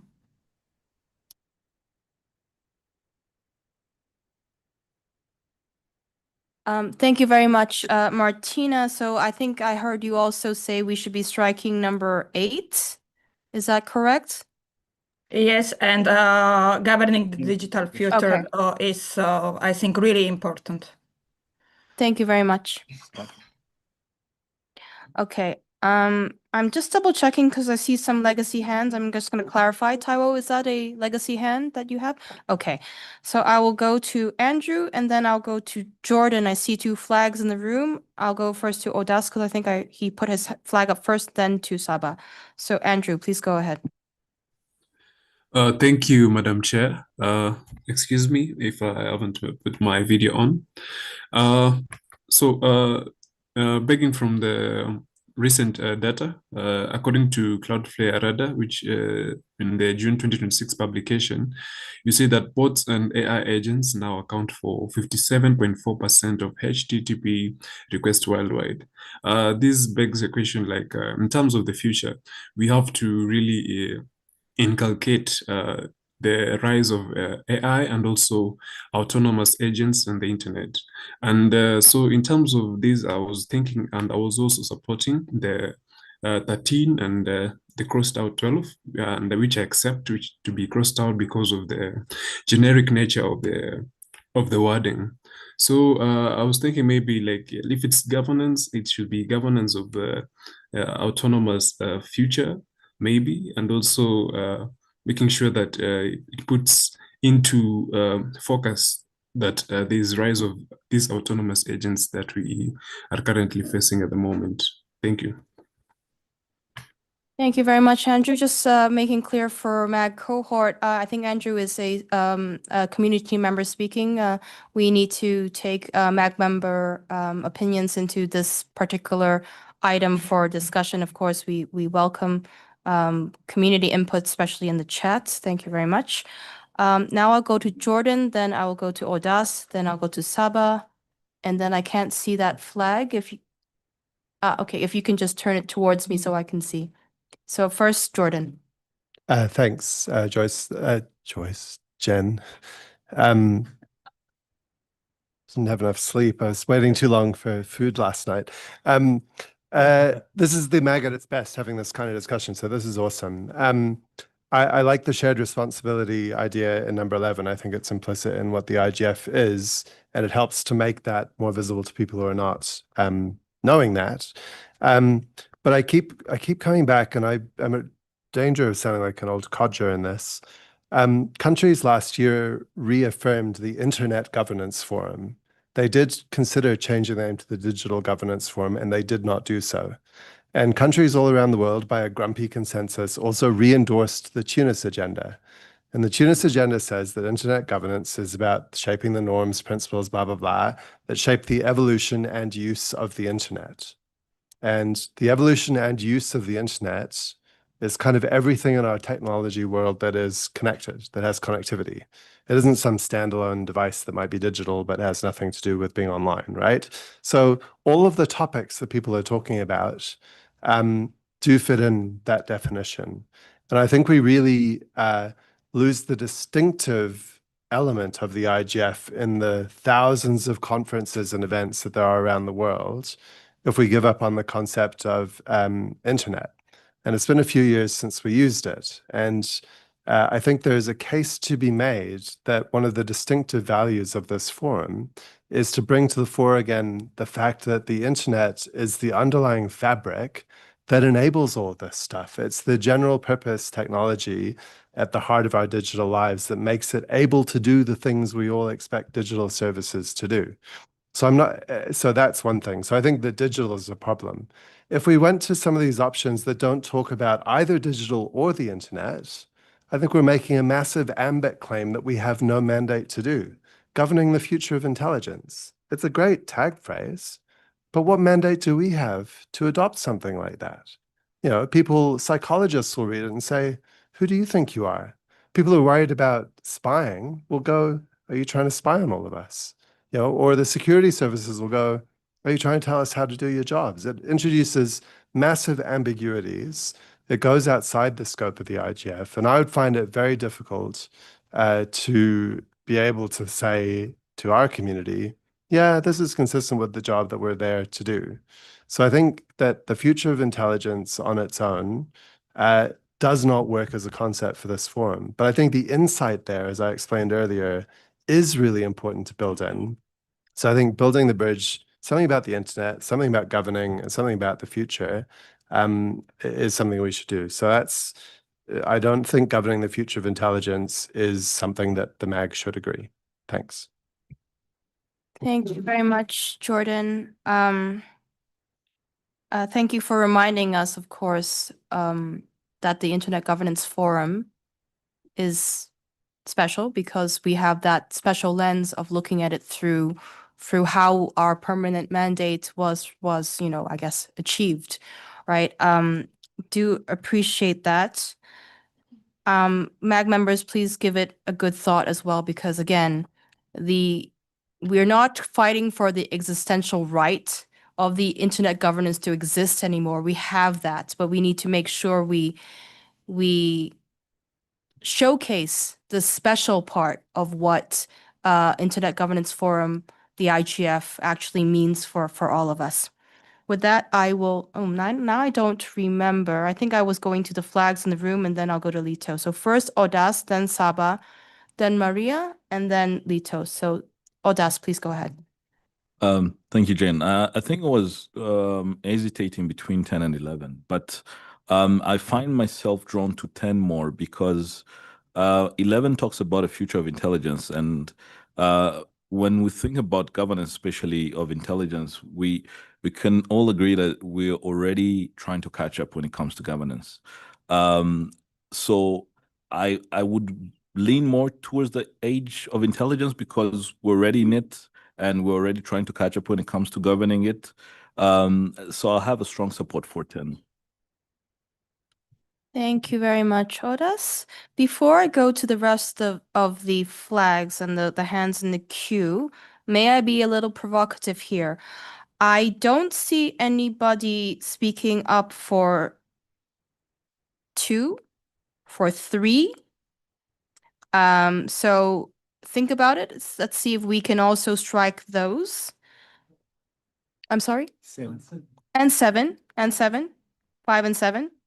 Well, I wasn't going to be that provocative, but thank you for encouraging me to be even more provocative. Let's strike all of those. Think about it. And we'll Let's just give a 6. we'll give And if nobody raises their hand, we'll give a 6 count for those who really want to speak up, have violent objections to striking those.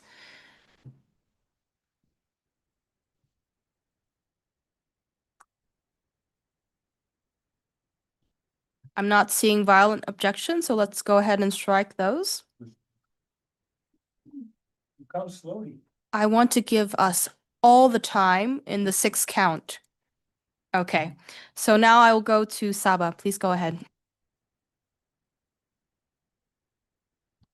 Thank you very much, Chair. I actually do have an objection. I support governing the digital future, but I would very much add the word "we want" at the end, which is governing the digital future we want. And the addition of the "we want" word by itself is more inclusive as well as more aspirational. And it also implies the word multi-stakeholder model in itself. And this is what the IGF is all about. But it does recall, like the leadership panel paper, The Internet We Want, which was a big thing last year.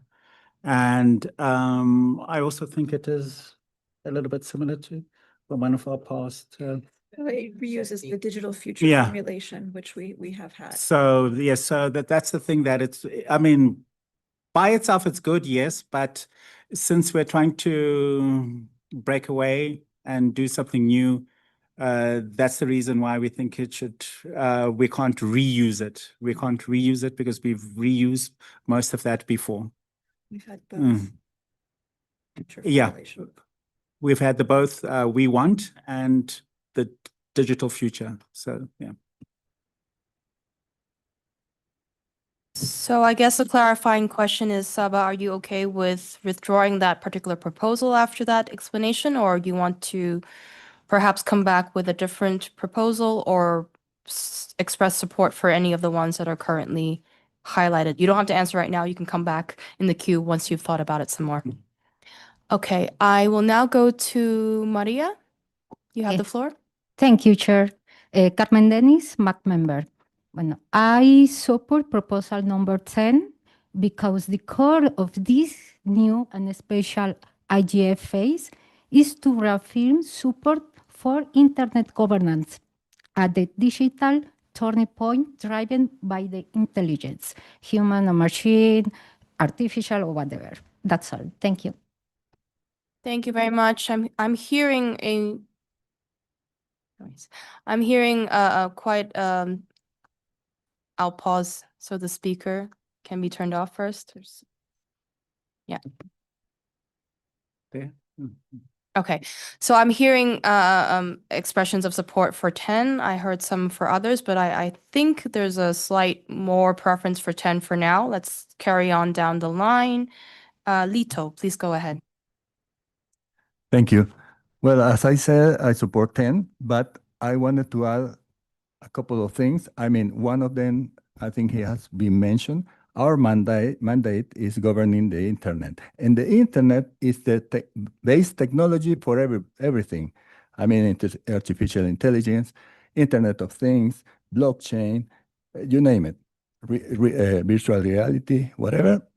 Everything is based on this core technology, internet, even though we sometimes forget about it. So we still have to put our focus on the internet governance, so for governing the internet.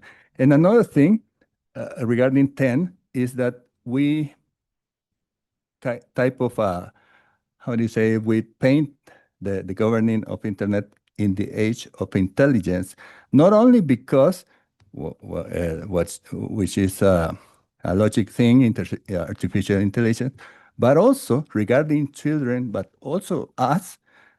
There are being studies and books that states that we are losing capacities, mental capacities, because we deliver, we handle everything to machines, to PCs, to laptops, to cell phones, whatever. For instance, just to make an example, our orientation or localization ability, we are losing that because we depend so much on the GPS and applications based on that. Our ancestors used to look at the sun and the moon, the stars, and they knew where was north, south, and whatever. So just an example, but there are many things that we are losing. Memory, for instance, memory capacity, or attention capacity. Many of our, especially our young people, is bored after 5 minutes of reading something or listening to something. So that has to be with intelligence. That's human intelligence that we are also transforming. So even though it's not part of the sub-teams or the things that we want to have proposals on, I would like to see how do we prevent that from happening on our human brains. Thank you. Thank you very much, Lito. Thank you for reiterating your support for 10 and also bringing us through the history of human, I guess, development. I appreciated that too. I see that there now is a hand from Angela. I'm checking around the room. I don't see hands up or flags up. So Angela, please go ahead. Thank you, Chair. I just want to add in my view and said that yes, I do agree on the importance of being clear about our mandate. However, and as much as I do share the view about sticking to a mandate in terms of, but we need to be mindful that IGF is not a decision-making platform. It is a dialogue platform, and therefore there is no harm in introducing, in being, I guess, a bit bold in our marketing, if I want to put a quote unquote, because if we kept insisting on limiting ourselves to just the internet, I worry that we may no longer be relevant to our audience, policymakers, because when everybody is looking at digital intelligence and we're the only one talking about internet and internet only, I worry whether or not we'll still be relevant. And another point, I was just wondering whether it's, if we go with number 10, governing the internet in a digital intelligence, or in the age of intelligence, or governing the digital in the age of intelligence. I'm sorry, I muddle everything. Shall we consider putting the second part, a shared responsibility, there as well? So just an idea. Thank you. Thank you, Angela. Just for clarification, your proposal is if we go with 10 to add our shared responsibility behind it, but your support goes to, remind us again, is it 11 that you originally want? Oh, now it's not 11 anymore, 12? Sorry about that. Yes, I like 12, slightly preference for 12. I don't mind with number 10, but yes, I do like the term a shared responsibility, and therefore I will suggest adding that part into 10 and consider whether we want to change the internet into governing digital in the age of intelligence, because I know that has been discussed previously whether to use internet or digital. So it's an idea I throw on the table, but my suggestion is more on the second part, a shared responsibility. Thank you. Thank you very much. Angela, that's clear now. I see you all are testing me, the hands in Zoom and the flag. So I think I will go. I was going to go to you. Okay. Lita, was that a legacy hand or a new one? A legacy hand. So first Gertrude, and then I'll come to Manny. Gertrude, please go ahead.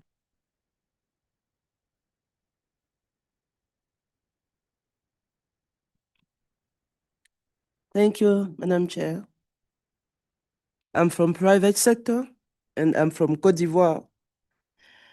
I support 12 because it put emphasis on a shared responsibility and on the fact that each stakeholder should examine his own responsibility, and all that should at least lead to real engagement of each stakeholder. Thank you.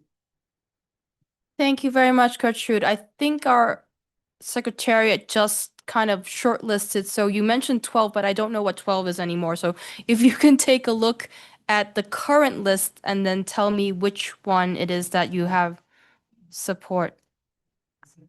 Is it 5?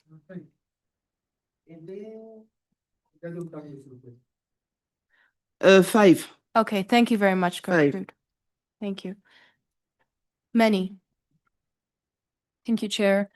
I wanted to come in to also take a few mentions from that we see through the chat, just to make sure that we share them with the mic as well. For the proposal number 1, that we see now as the proposal number 1, governing the internet in the age of intelligence, I think this is the punchiest out of the group of proposals. We're talking about the Internet Governance Forum, so this is in alignment with the actual name of the forum. I think adding the point around shared responsibility, this is actually a given. This is something that's always coming across the discussions here. We're looking for more of a overarching theme that can cover the entirety of the conversations at the forum. So let's aim to, I would encourage MAG members to consider keeping that short and to just double down on the point that governing, it's a shared responsibility. We don't need to specify this particularly. We're at the Internet Governance Forum, so this is really the point that we always aim to highlight across our conversations and the outcomes that we want to pursue through the IGF. So just to support number 1. Thank you very much, Many. Thank you for articulating support for number one. On the screen, you see right now, thank you, Secretariat, for now kind of shortlisting it for us to look at visually. I see two main lines of thought here. 1 and 2 include the word internet in the formulation. 3 to 5, so 3, 4, and 5 is kind of well, 3 is the original formulation from our host country. 4 and 5 kind of add that secondary tagline, the about responsibility there.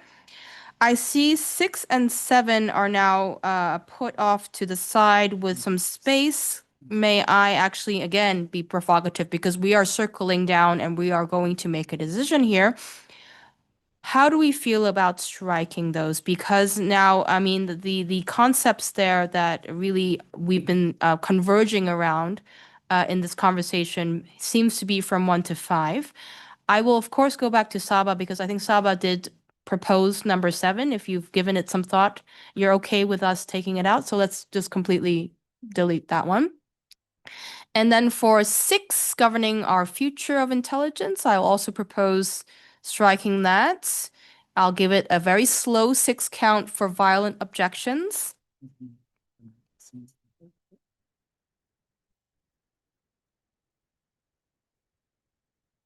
I'm very slow counter. So those who played hide and seek with me, I mean, you'll have a lot of time to go and hide before I come seek. All right, so let's delete that one as well.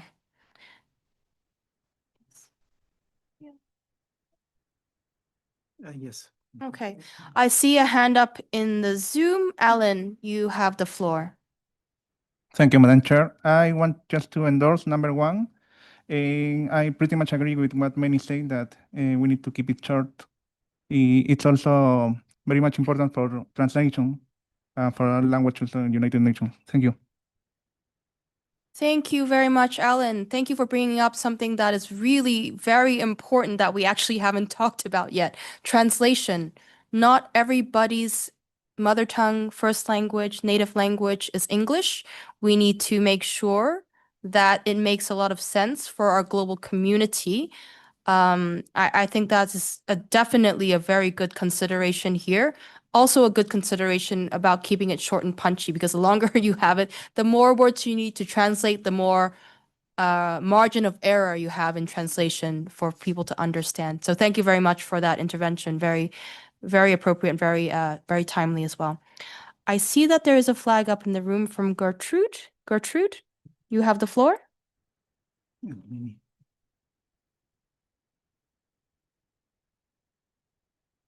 Both of them are legacy flags. Oh, we have a clear queue. That's interesting. So, okay.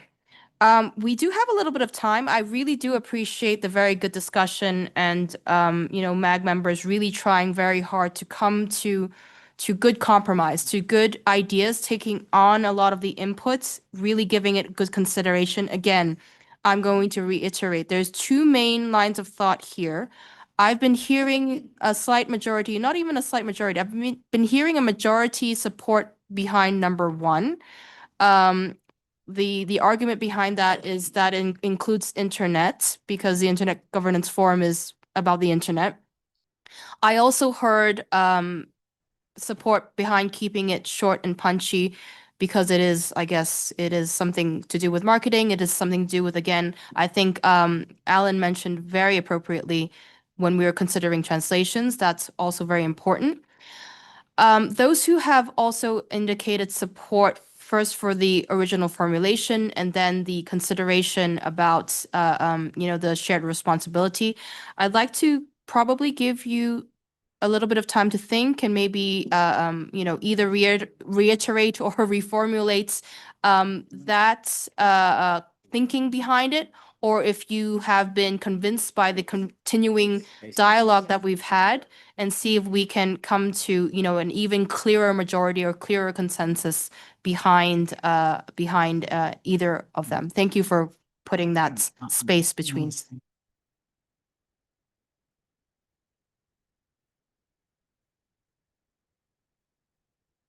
So with that visual separation, that's what I was trying to describe just now. So maybe MAG members now, the decision really, or the consideration and discussion is whether or not we want to obviously go for the one that has internet in the formulation, or we go to the kind of variants around the original formulation that does not have the word internet behind it. I'll give us a little bit of time to think. I'd like MAG members to indicate either on Zoom or with your flags. Manny, please go ahead. Thank you, Chair. I think we are the Internet Governance Forum, so let's stay on brand. It's the new permanent mandate. We should start strong with that word in the title of this year's theme. So support for the first batch. Thank you very much, Manny. I see now a queue. Taiwo, please go ahead. Thank you, Chair. I would like to express support for governing the internet, but I would also not want us to throw away the idea of a shared responsibility. And so if there's a way to merge both, I'm going to be suggesting something totally new, but that incorporates all the ideas we've expressed today. What if we had governing the internet that underscores, the idea of the Internet Governance Forum expresses strongly our permanency, the new permanent, and then our shared responsibility still expresses, the idea of a multi-stakeholder perspective. And then so if we had governing the internet, our shared responsibility.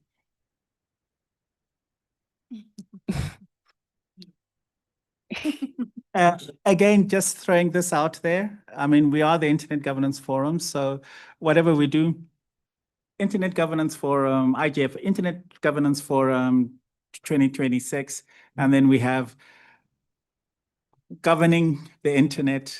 We're still repeating our name, basically. So is that a good thing? Or? Yeah, my senses were putting it out there. We're emphasizing that again. I don't think we've done that in through the recent overarching themes. I don't think that has been done. I've gone through that. And so we're merely restating that, restating it boldly. And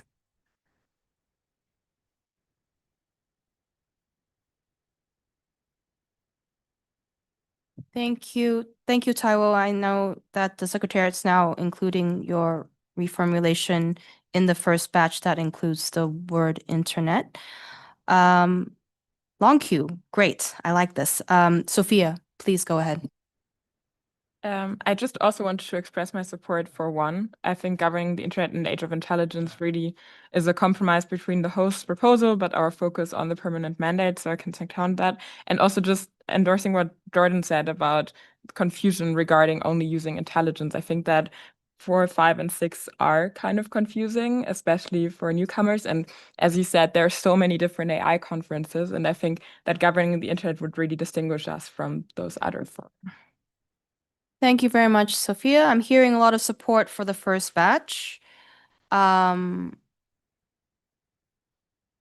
Karina has both in the room and also on Zoom. So it's still you, Karina. Please go ahead. Thank you, Chair. MAG member Karina Virarda. And in the spirit of consensus, I want to support the option number 1 because in my mind, maintain the sense of the original proposal. So for me, it's the number 1 now. Thank you, Chair. Thank you very much, Karina. I will now go to Zhang Xiao. Please go ahead. I have some worries because in our language and understanding, internet is very limited. It's not directly linked with AI or blockchain or something happening now. So IGF should work as a platform for a lot of new issues, and the mandate, as I understanding, is evolving with the age. So I think to make our stronger voice and for more people to get involved, I really suggest we have some new languages. That's my concern. So I really support something not limited our language, though I understand the concern. Thank you. Thank you very much, Zhang Xiao. So just for clarity, your support is still on the number 4, which is the original formulation? Yes, it's 3, 4, 5, something not too narrow because it's different languages. Thank you very much. I will now I'll come to Rajendra and then I'll go to Mokhtar. Rajendra, please go ahead. Thank you. I'm just adding on, when we remove, I think one of the things that was said, which is a recent one, is the future of intelligence. I think we can wordsmith around anything, as long as I think I'll still go with the fact of what the host country said, but adding internet would make it complete. A shared responsibility is explicit about our ethos of engaging with everyone. I think someone said if you remove intelligence and just keep internet, then we are keeping the main discussion the world is doing today is around intelligence out. So we have to keep both. At the same time, we should be reinforcing what we stand for as ethos, that it is our shared responsibility and we take everyone along in discussing about it. Yeah. So again, for clarity, you are advocating for 5. Two. I see. I was not getting that in your original one, but thank you for clarification. So support behind 2.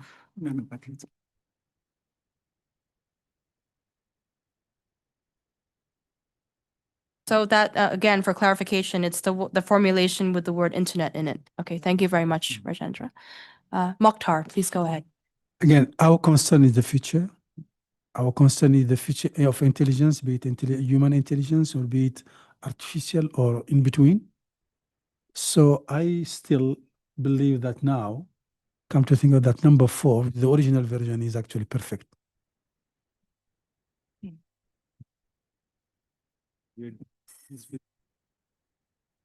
So just for clarification, you're withdrawing your support for number 1 and you are supporting number 4.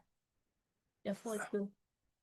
She's supporting 4. Yeah. Yes, but Mokhtar for 4. 4. Okay, thank you.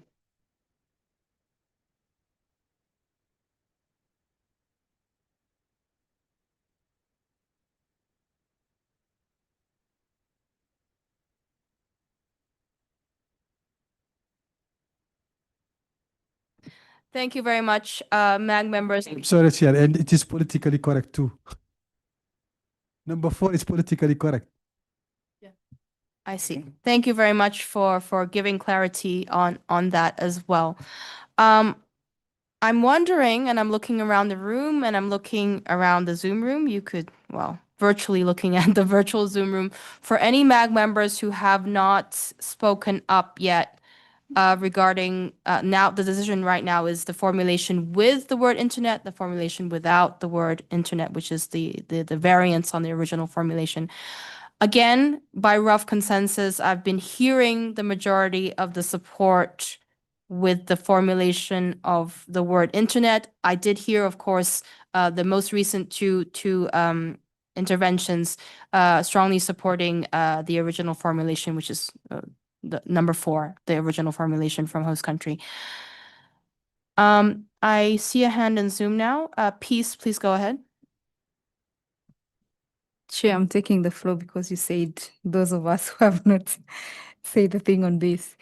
I think I kept moving my goals as everybody was explaining, and it seemed to be agreeing with everyone for certain reason, for whatever reason they were giving. But I think my first preference is number 1, and my second is number 4. So those two, but first is number 1. I make it even harder, but number one is my first preference, then number 4 is my second preference. Those two. Thank you very much, Peace. Indeed, you embody your name. This is a very diplomatic answer, but thank you for also indicating your preference here.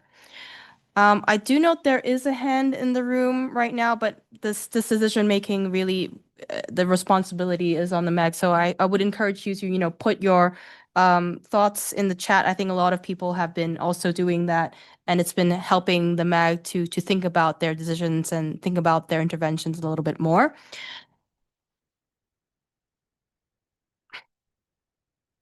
I know that the MAG is not required to vote, and we are discussing, and I do appreciate very much this very good discussion.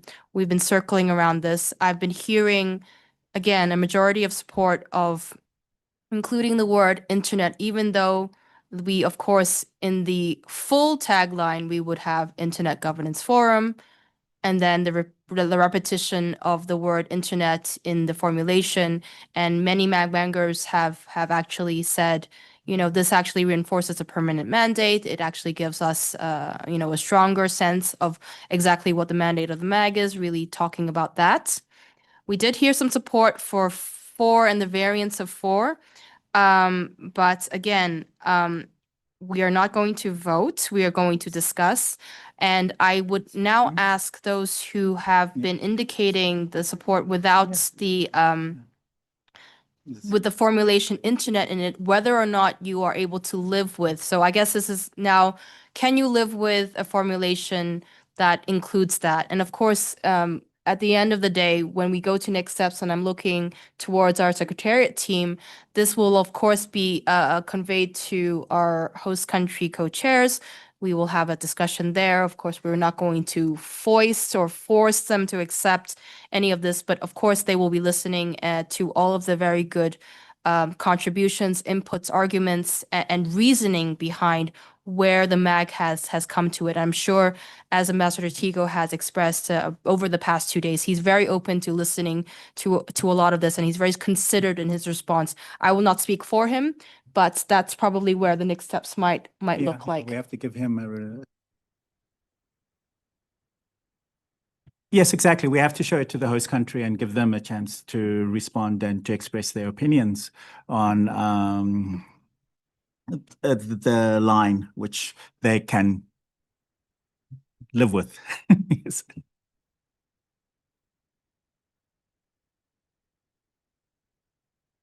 Is behind that. Yeah, it would be good if we could maybe narrow it down a little bit more if we can. Okay. If we can't, then we'll just give the list. There is one that is kind of visually separated from the others. Number 3, I believe that might have been Taiwo's suggestion.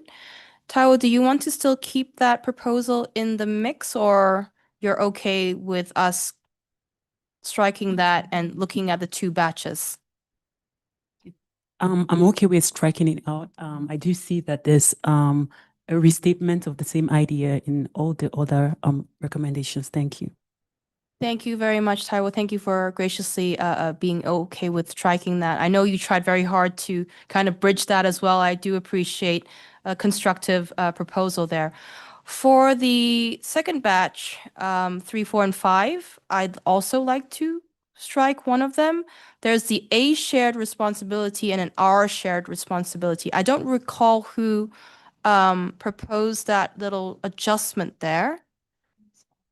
It was Olaf? Yeah, I did that in the chat as a friendly amendment, but I frankly think that 1 and 3, the shorter versions, are the best ones to choose between. So I'm in favor of striking 2, 4, and 5. So striking 2, 4, and 5. I think there's enough people actually saying they do like it, but I'll give us a little bit of opportunity for those who have spoken in favor for adding that to either violently object or either change the A shared responsibility to our shared responsibility for both of the formulations, or keep it at A shared responsibility. If I'm not clear, I would like very much for us to ideally give them, our host country, a chance to react to 2 formulations, but if we cannot agree to that, at tops 4 formulations, not 5. So the think is it A or our? That's. And I think for gender, I'd like to. I'm not very keen on what we choose. I think A shared responsibility and R, I think if you ask me to choose both, R would be like a better one that spreads better. Yeah, I would choose our as well because it's inclusive. It just relates to makes you it a when bit you read it. more Yeah, personal personal, than yeah. A shared Yeah. responsibility to. Yeah. R is just very personal to me. Yeah. I appreciate that. So let's change that. Let's strike. Well, I don't know where we're striking. We're striking 4. So 5 becomes 4. And then for 2, we change A to our. Okay, I see the queue is forming again. Jordan, please go ahead. Thanks, Jen. I think our does make more sense than A. It just sort of brings it home to individuals and organizations. They're part of this community. It seems from what I've been seeing, there's substantial consensus around number 1. So if we're presenting more than one option to the host and one of them is their own choice, I think it does need to be conveyed to them with a sense of the strong view of the MAG. It can't be presented as 2 equal options that they have some right to choose between. So Absolutely agree, Jordan. We will convey the very strong sentiments and the strong support that was expressed and articulated around, I guess, 1 or 1 and 2. Mostly 1, I think I heard. Sophia. Thank you very much. I'm also supporting what Jordan just said, still strongly for 1. And I also think that our shared responsibility makes it very long. And I think that's also something that we could, or 1 could take up in the subtitle or sub-theme. I feel like this really feeds into the discussions we previously had. And I think that our shared responsibility with the multi-stakeholder approach is already implied and very clear. So I would really strongly advocate for 1 with, yeah. And I think also in the chat, I'm seeing very broad consensus for that. Thank you, Sophia. And I do see MAG members in the chat also expressing it. Thank you, Vinicius. If you would like to take the floor, please do put your hand up as well. Karina. Thank you, Chair. Karina Virarda, MAG member. From my point of view, the number 1 is a good option. The number 2 for me is not a good option because it's not only our responsibility. For my opinion, it's limited the responsibility.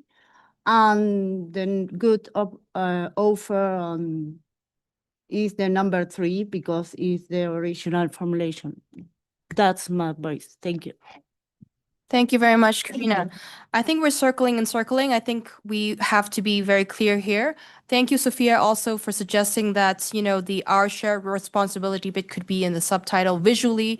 I'm sure host country has a whole visual team that they could, massage somewhere to make sure that, what we have as a tagline, as the main overarching theme is very clear and that's a possibility. I also see a hand from Rajendra. Please go ahead. I think that is what Chengetai also suggested when I proposed that it could be a sub line below. So that still solves the purpose. Yeah. Thank you very much, Rajendra, for agreeing with that as well. So I guess we are not going to go any further here. I've been hearing very, very strong support for number 1. I heard from Rajendra that he's very happy with, that second part behind the colon, whether it is a subheading visually or not, it's perfectly okay. We will certainly convey this to our host country co-chairs with clear explanation behind a very, very strong support that we hear from the MAG on the formulation that includes the word internet in it. We will also, of course, add the consideration about translation as well, because again, I'm taking my chair, privilege to really hone that in, because it is very important for us to be able to convey this to our global community. It is important for us to have the shared understanding where we are with the overarching theme for IGF 2026. I think we've exhausted this particular agenda item. I appreciate very much the spirit that the IGF MAG members are really trying very hard to come to really good, constructive consensus here. I'm taking a look now at our next agenda item to see if it makes sense for us to start it, and then we can possibly break for lunch, and we might even end early. I think that might be a really good thing. Okay, I think that's it. Just double checking with the secretariat, so bear with me one moment.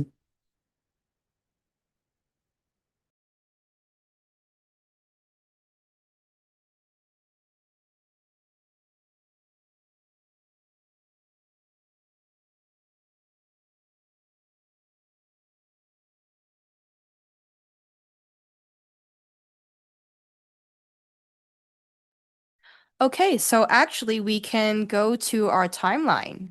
We can take a look at the timeline, which is originally slated for after lunch, but we will take a look at preparing for the next phase of the program development.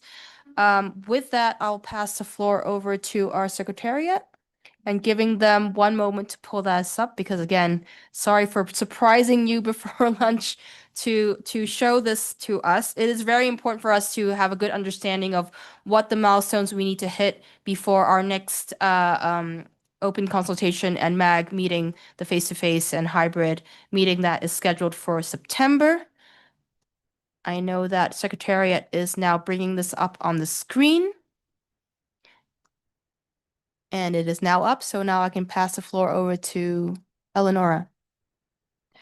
Thank you very much, Chair. So I'm just going to scroll up a little bit to show that this is where we are now in our timeline. We are in the open consultations and MAG meeting and about to conclude. I'm noting with some satisfaction that we have fulfilled the goals that we set for ourselves for this meeting, that is coming away with a decision on the overarching theme. At least the MAG has decided on the overarching theme. As we said, we're going to take it back to the host country.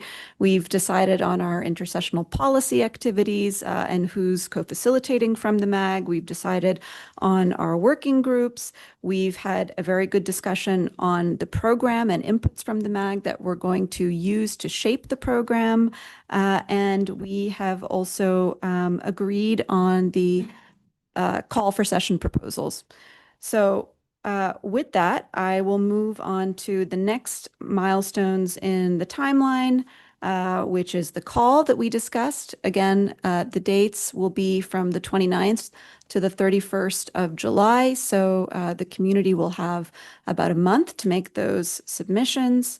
You'll see here bulleted some of the evaluation dates that we discussed thereafter.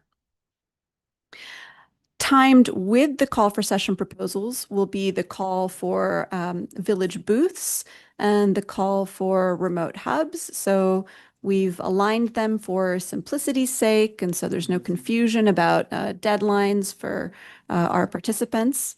Again, 29th of June to 31st of July. There is always the potential that maybe one of these calls will have an extended deadline, particularly the one for booths. Sometimes it takes organizations a little while to figure out whether or not they have the capacity to have a booth, so we extend a little bit of grace there. Again, this is one of the milestones that we have fulfilled. We will be kicking off these policy activities, that is the policy networks, over the next week. We'll also be making a call for travel support for the annual meeting. Those who are familiar with the IGF know that we do this every year. It's the support that we extend to eligible participants from the Global South. So you'll see there that'll also be over the course of Global North Summer with a kind of alignment with our other calls, or rather with our other processes. The 20th of July to the 28th of August. 20th of August is our deadline for having a list of selected workshops. We plan on opening the registration for the annual meeting in July, on the 20th of July. So of course, these major milestones that are important for the community to know about, like the calls for booths, for session proposals, the call for travel support applications, the opening of registration. We'll be doing a lot of communication around that, so we ensure that everyone is aware that that this is happening. Here, a little bit more detail on the evaluation steps, and then finally, the second face-to-face meeting, which of course will also be online, which we're projecting to have from the 7th to 9th of September in Geneva. I think while we were here in Nairobi, our colleague in Geneva confirmed that there is space from the 7th to 9th of September, so we can I think that we can say that these dates are confirmed. But we'll follow up a little more with more detail about the second face-to-face meeting.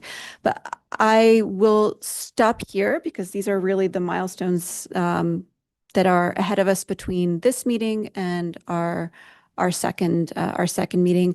I think in between we discussed that we will of course continue having our virtual calls, including importantly one focused on taking a deeper look at the evaluation criteria and making sure that the MAG has agreement on what a good workshop proposal looks like, and that that's all firmed up before the evaluation period starts. Thank you very much, Eleonora. This document has been available for all MAG members and community members, I think, since our very first virtual call. So any questions on this, any clarification needed on this would be appreciated now. One thing I'll bring up, because we mentioned that we will host a webinar for, I guess, the community on this. So I'd like to see us kind of plot that into this timeline as well. If not, of course, the big one, at least in the more detailed part. If we're planning on opening our call for proposals as soon as next Monday, I would hope that we also have this webinar scheduled very close to the start of this call for proposals, because people will need to start writing and will need to start thinking through, and they will also need clarity on how the MAG looks at the criteria, how they can also make their proposals fit into the criteria that is being scored on. So if I may suggest, perhaps even we probably need to schedule the webinar for the very first week, if not the very beginning of the second week we open the call for proposals. So putting that out there for MAG members to think about, and either I see some nods, I don't see head shakes, no. So let's see what's feasible. I think the Secretariat will be able to take a look at what is appropriate and what we can do to pull that information together. That means for those who are going to be helping out on the webinar, we need, your help pretty much immediately. So I know Lito has already nodded, and others would really need to indicate to us today whether or not you want to be part of trying to pull that together. I thought I saw a flag that almost came up. Manny, did you want to? Just one clarifying question. We're talking about the week of the 6th of July, or? If I understood the chair correctly, yes, it would, because if we're launching on Monday, the 29th, that is this coming Monday, then the week after would be the 6th of July, which is, yes, as we know, a meeting heavy week, but we'll think about what exact date makes sense. So I'm going to qualify my proposal a little bit. I was trying to give us some time to plan because I don't want to push us too far. However, given that, of course, the WSIS Forum, the Global Dialogue on AI, all of those meetings start the week after, the preference still is for us to be able to host the webinar before that. It might be a little bit difficult. I'm looking at our Secretariat team. We'll see. Okay, so preference indicated for next week, pending logistics and preparation. I know it's going to be meeting heavy week the next week, but of course we all have meeting heavy weeks, and absolutely, the webinar will be recorded. And so it will be made available to anybody who's not able to join when it's live, but it will be a resource that's available for the community afterwards.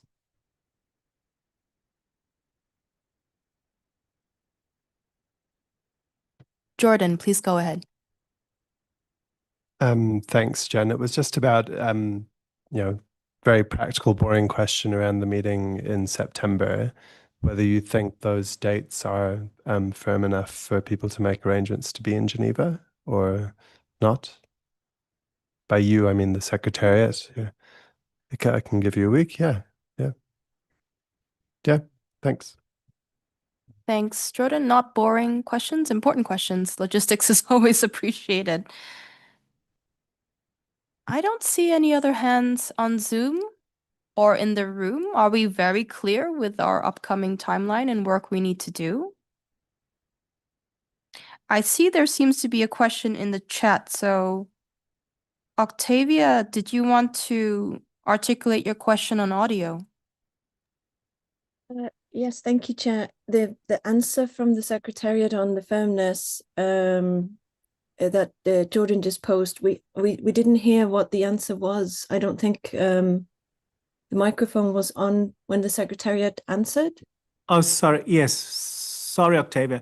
thank I said you. that give us a week just to confirm all the arrangements, and then we'll let you know definitely, because we always have to double check here. Of course. Thank you, Chenkatai. Thank you, Octavia. Thank you, Chengatai, for that. Oh, we're very efficient. I like an efficient mag. So with that, actually, I'm taking a look again at our agenda. We're quite clear on this timeline. Anything else that we can bring up before lunch? So after lunch, we've already talked about the timeline. We've already had some questions and clarifications on that. I think what we have left is just review of decisions and action items. We get alignment and clarity on that, and then next steps and meeting closure. We have 12 minutes before we need to break for lunch. I don't think we'll able to do that. So let's give Secretariat and I guess myself a little bit of time to be able to do that. We can break for lunch a little bit earlier. Oh, now I see a flag. Saba, please go ahead. Thank you, Chair. I just wanted to get clarity on the timeline, which is for the launch of the MAG-approved intersessional policy activities. And here it is specifically the policy networks. It says June 2026.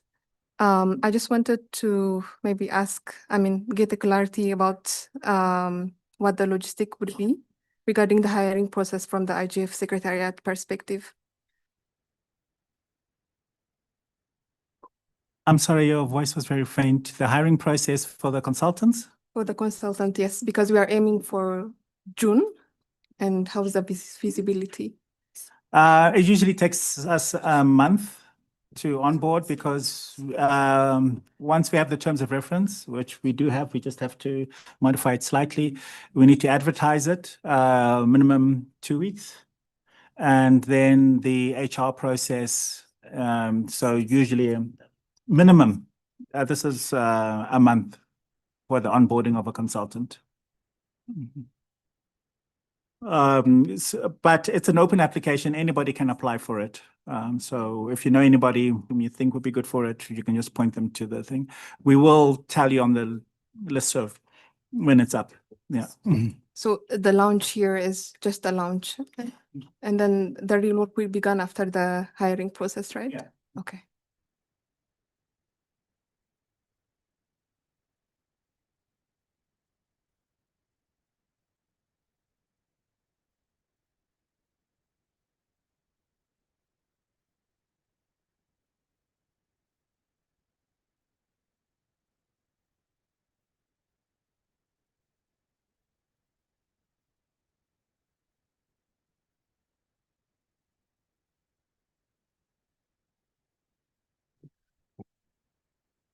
I've been advised by our very efficient Secretariat team that we can take a very short break. We come back and finish those action items, next steps, and then we can break for lunch and break really for the entire meeting. So I'm seeing nods around the room. I think we're happy with that decision. So let's take a very quick 10-minute break so we kind of just wrap our heads around all the action items. We come back here at 12:30 local time, so 9-minute break. And then we finish up the rest of the agenda items, and then we can break for the entire meeting. Okay, so 9-minute breaks and come back to the room, please. Thank you.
Okay, thank you, MAG members. Coming back, we took a little bit longer, but I think everybody should be very happy that we're actually ending and finishing the meeting more efficiently than we originally planned, which is, to me, again, a really good thing because we are really being very constructive and efficient with our work.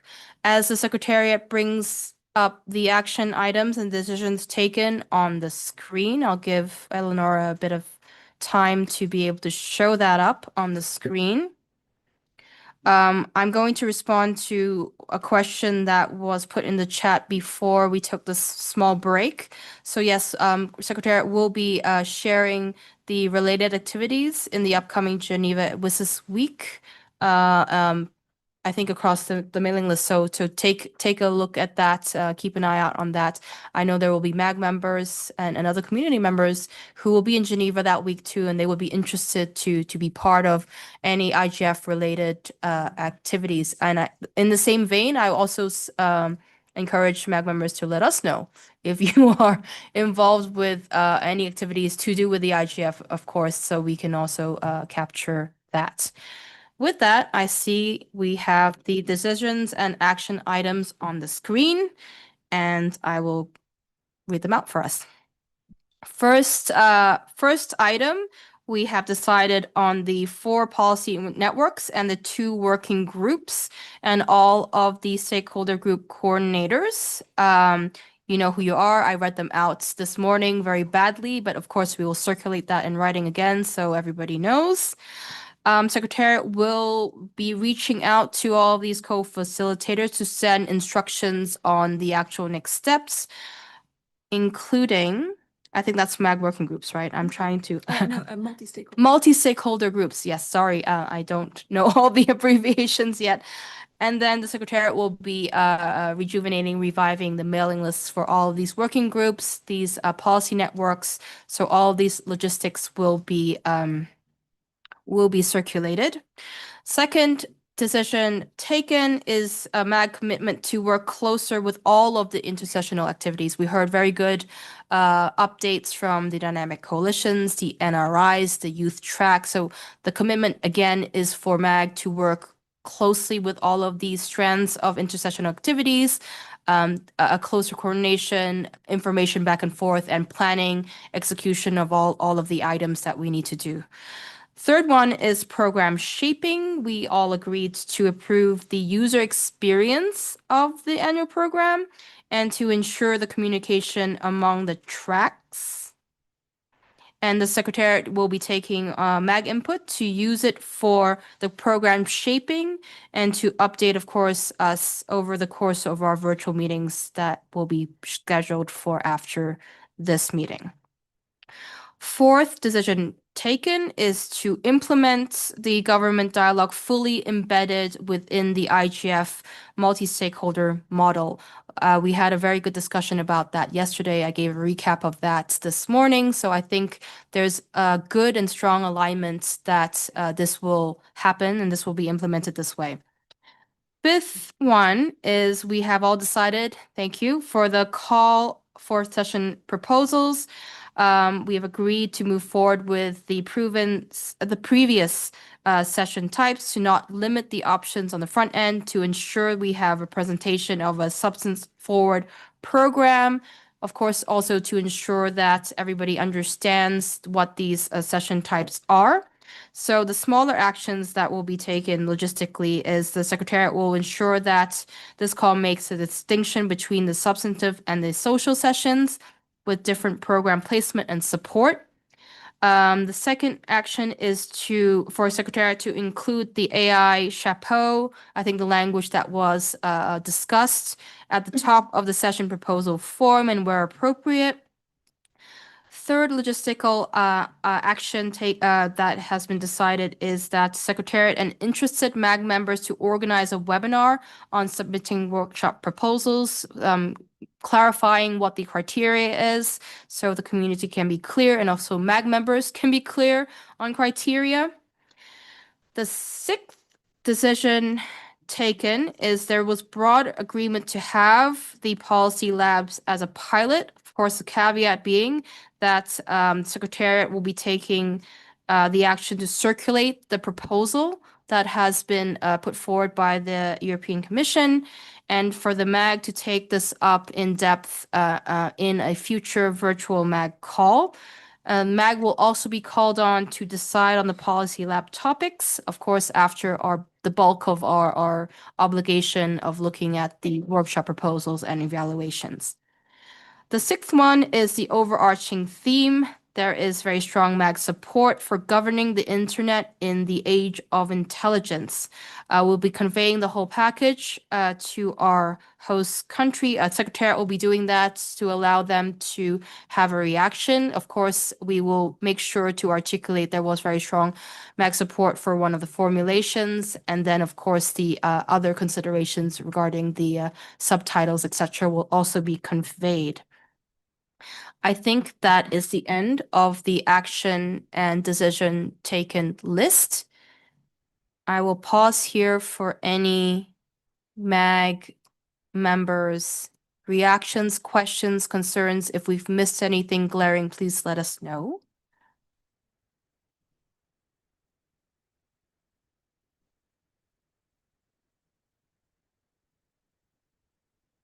Lito? Thank you.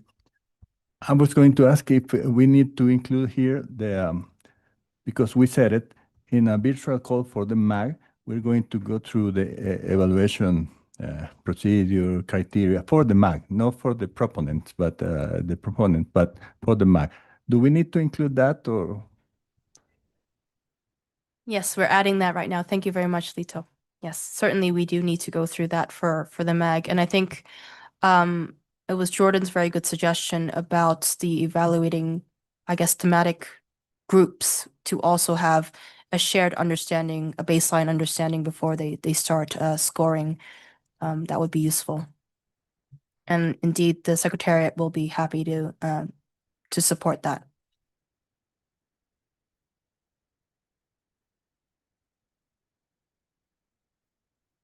Any other questions, concerns from MAG members? I see there's a question in the Zoom chat. I think I'm happy to read that out. I think it's from a community member. The question is there consideration for community members who have been on site for these 3 days for this meeting, ensure that they are included in the mailing list for updates moving forward, even in the working groups? Secretariat can share the link, I guess, to the page where those rejuvenated, renewed, reconstituted mailing lists will be at. Once those are up, I think everybody is open to subscribe to it and contribute to the work. I see nods around the room, so I think that's where it will live. I see now a queue forming. I will go first to Octavia, then I'll go to Taiwo, and then I'll come to Gareth. Octavia, you have the floor. Thank you, Chair. Octavia, MAG member, Civil Society. I wanted to know, we touched on yesterday. I'm not sure if it's a little bit above in the document that Eleanor or Anya are sharing, or Changata is sharing right now.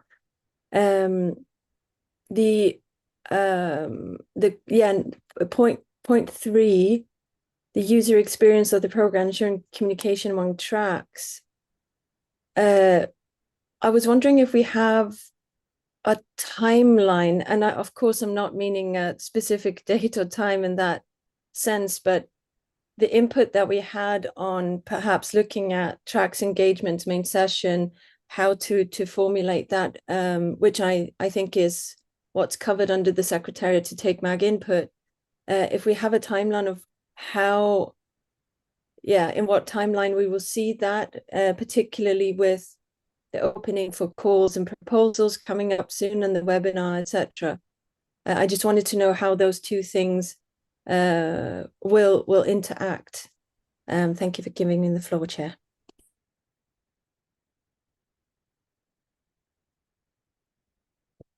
Thank you, Octavia. So thinking about it quickly, the Secretariat is already in the midst of planning for some of these tracks, like the parliamentary track, the youth track, and the judiciary and business engagement activities. So I think because those are not dependent on community input, that's, or at least not along the timeline of the call for sessions. I mean, of course, we're always getting community input for those activities, but over the course of meetings that we're organizing and that we've already started organizing, I think for those particular tracks, we can already start giving updates, in the first virtual call that we have after this meeting. So I think you'll see that taking shape first before the rest of the program, because the rest of the program will depend on the session proposals that we receive. I know that that's still vague. It doesn't have any specific timing attached to it, a date attached to it. But I hope at least it gives a sense of the order in which some of these program components are going to be more fleshed out. Thank you, Eleanor, for the response. Octavia, I'm just checking with you if that answers your question or if you had a follow-up. Just a quick follow-up, Chair, if I may. I think as we're fully aware of, we today is when we shape the future. So although perhaps, and as you mentioned, that work is already going on and short timeframes this time around, I just wanted to make the point that the better we, the more efficient we are with this now, the more input and the better the input is for shaping and reshaping for 27, etc. So I think I just wanted to at least show my commitment to assisting, partaking along with the MAG and the Secretariat in ensuring that input will be used as soon as possible and as efficiently as possible. Thank you.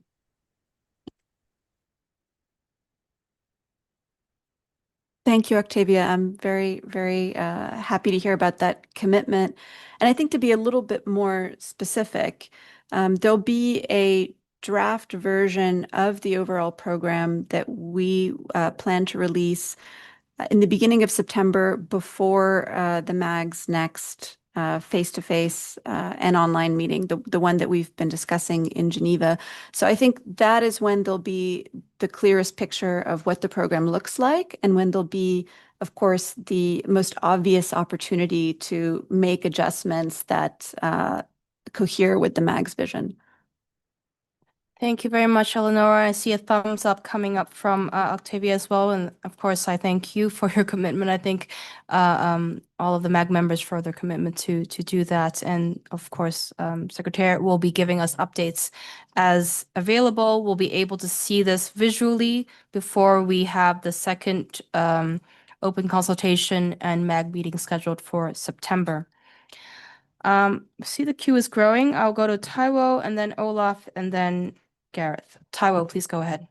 Thank you, Chair. I'd like to make an intervention, and specifically it's a recommendation to the Secretariat. I'm thinking leading up to the conference, and I know that this has been re-echoed from day one. I'm thinking more in terms of messaging, especially in promoting the conference. Since we've talked about the policy labs and the idea that the conference should be a place that more stakeholders come to get practical solutions, the messaging should emphasize this more strongly. All the promotional activities we're doing leading up to that should send a strong message, especially to government, since we can't talk about governance without the government, and we want really active participation. Also, we don't want to be forcing this participation or sort of hitting government to be a part of this. We want this to be voluntary, because that is really when we can see positive change, the sort of change we're looking to see at those levels. So my point is the promotion of the messaging we're using should clarify that and state that explicitly. We want them to know this is not a place just for conversations that lead nowhere, but practical solutions. You're coming here to hear from the technical community, to hear from industry experts. Thank you, Chair.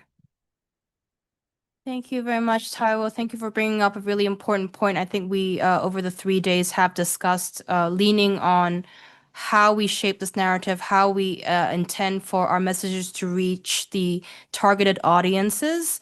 I think we can lean very much on the expertise from each of the stakeholder groups that is represented in the MAG and of course you yourself, Taiwo, coming from the government stakeholder group, can absolutely help us with that messaging.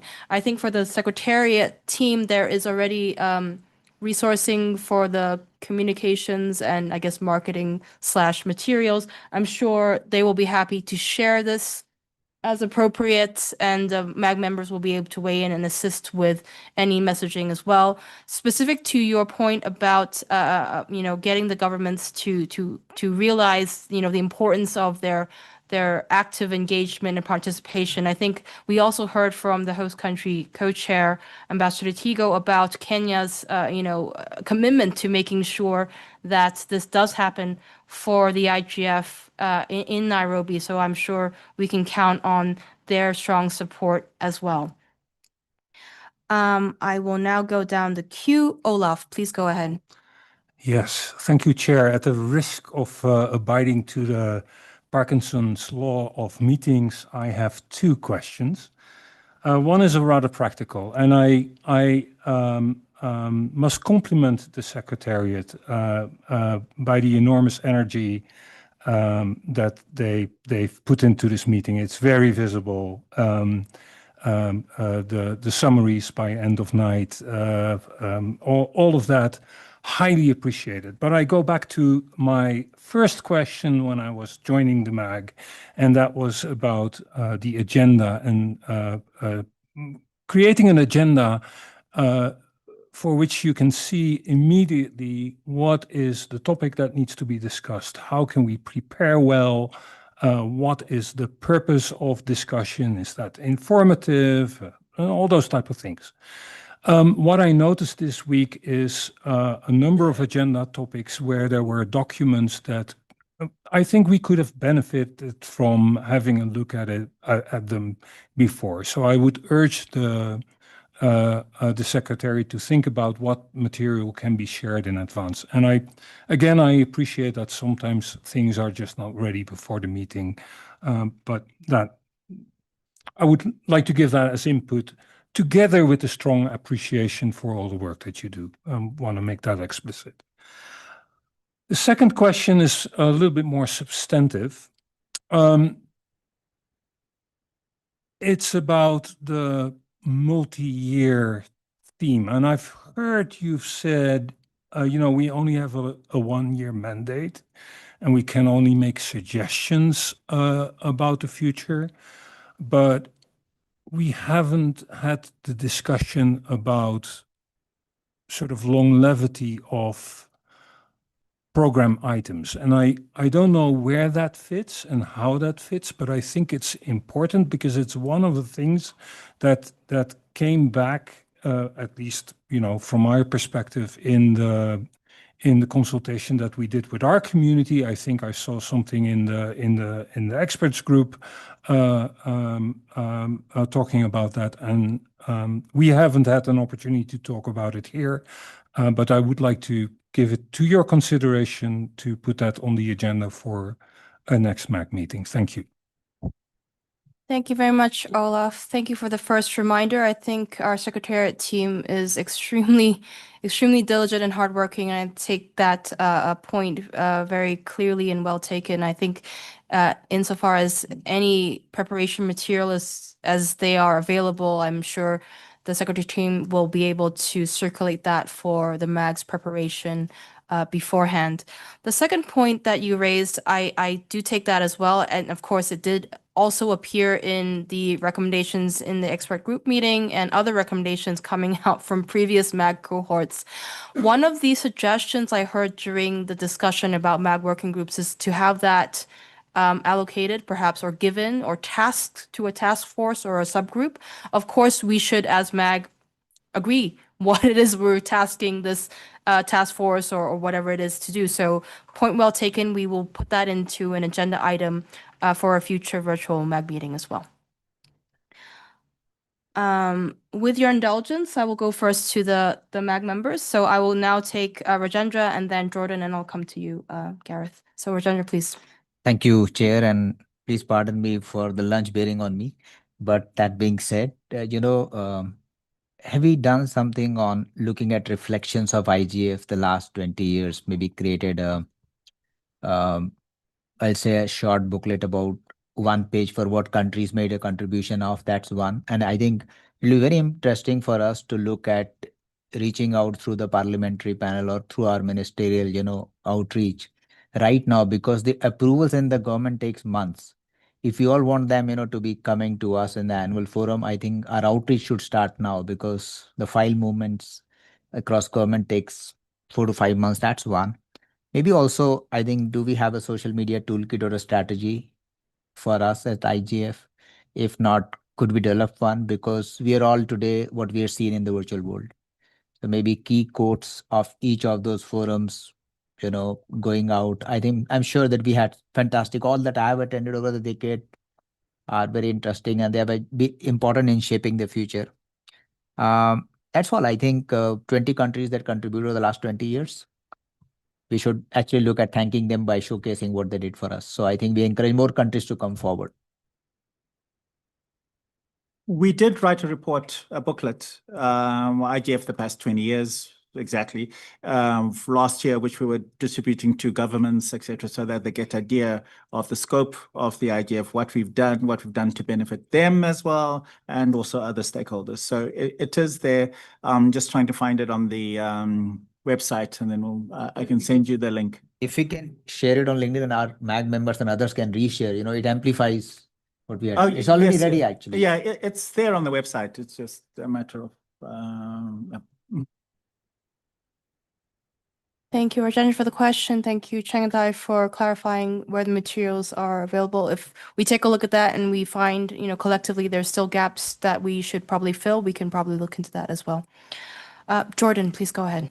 Thanks, Jen. As part of the agenda building for the next virtual meeting of the MAG, I would encourage the working group strategy co-chairs to reflect on their own questions and start to answer them, perhaps with a list of the work items to pull together and any task forces that they think might need to be created. I think we should accept that we're under some time pressure this year. And so if there can be a quick turnaround in knowing what task forces people are needed to volunteer for, what order the things will be done that supports the existing sequence of MAG activity, I think that would be good to see pronto. Thank you very much, Jordan. I like giving homework across the board, really. I think it's a responsibility for MAG members to think about this too. And of course, the newly appointed or the newly confirmed co-facilitators for the MAG working group on strategy, so we can actually have a real discussion. I like that we are tying a lot of this work much closer to our MAG cohort, so nobody's free from this responsibility. So yes, let's have a really good discussion in an upcoming virtual MAG meeting. Agreed. Gareth, please go ahead.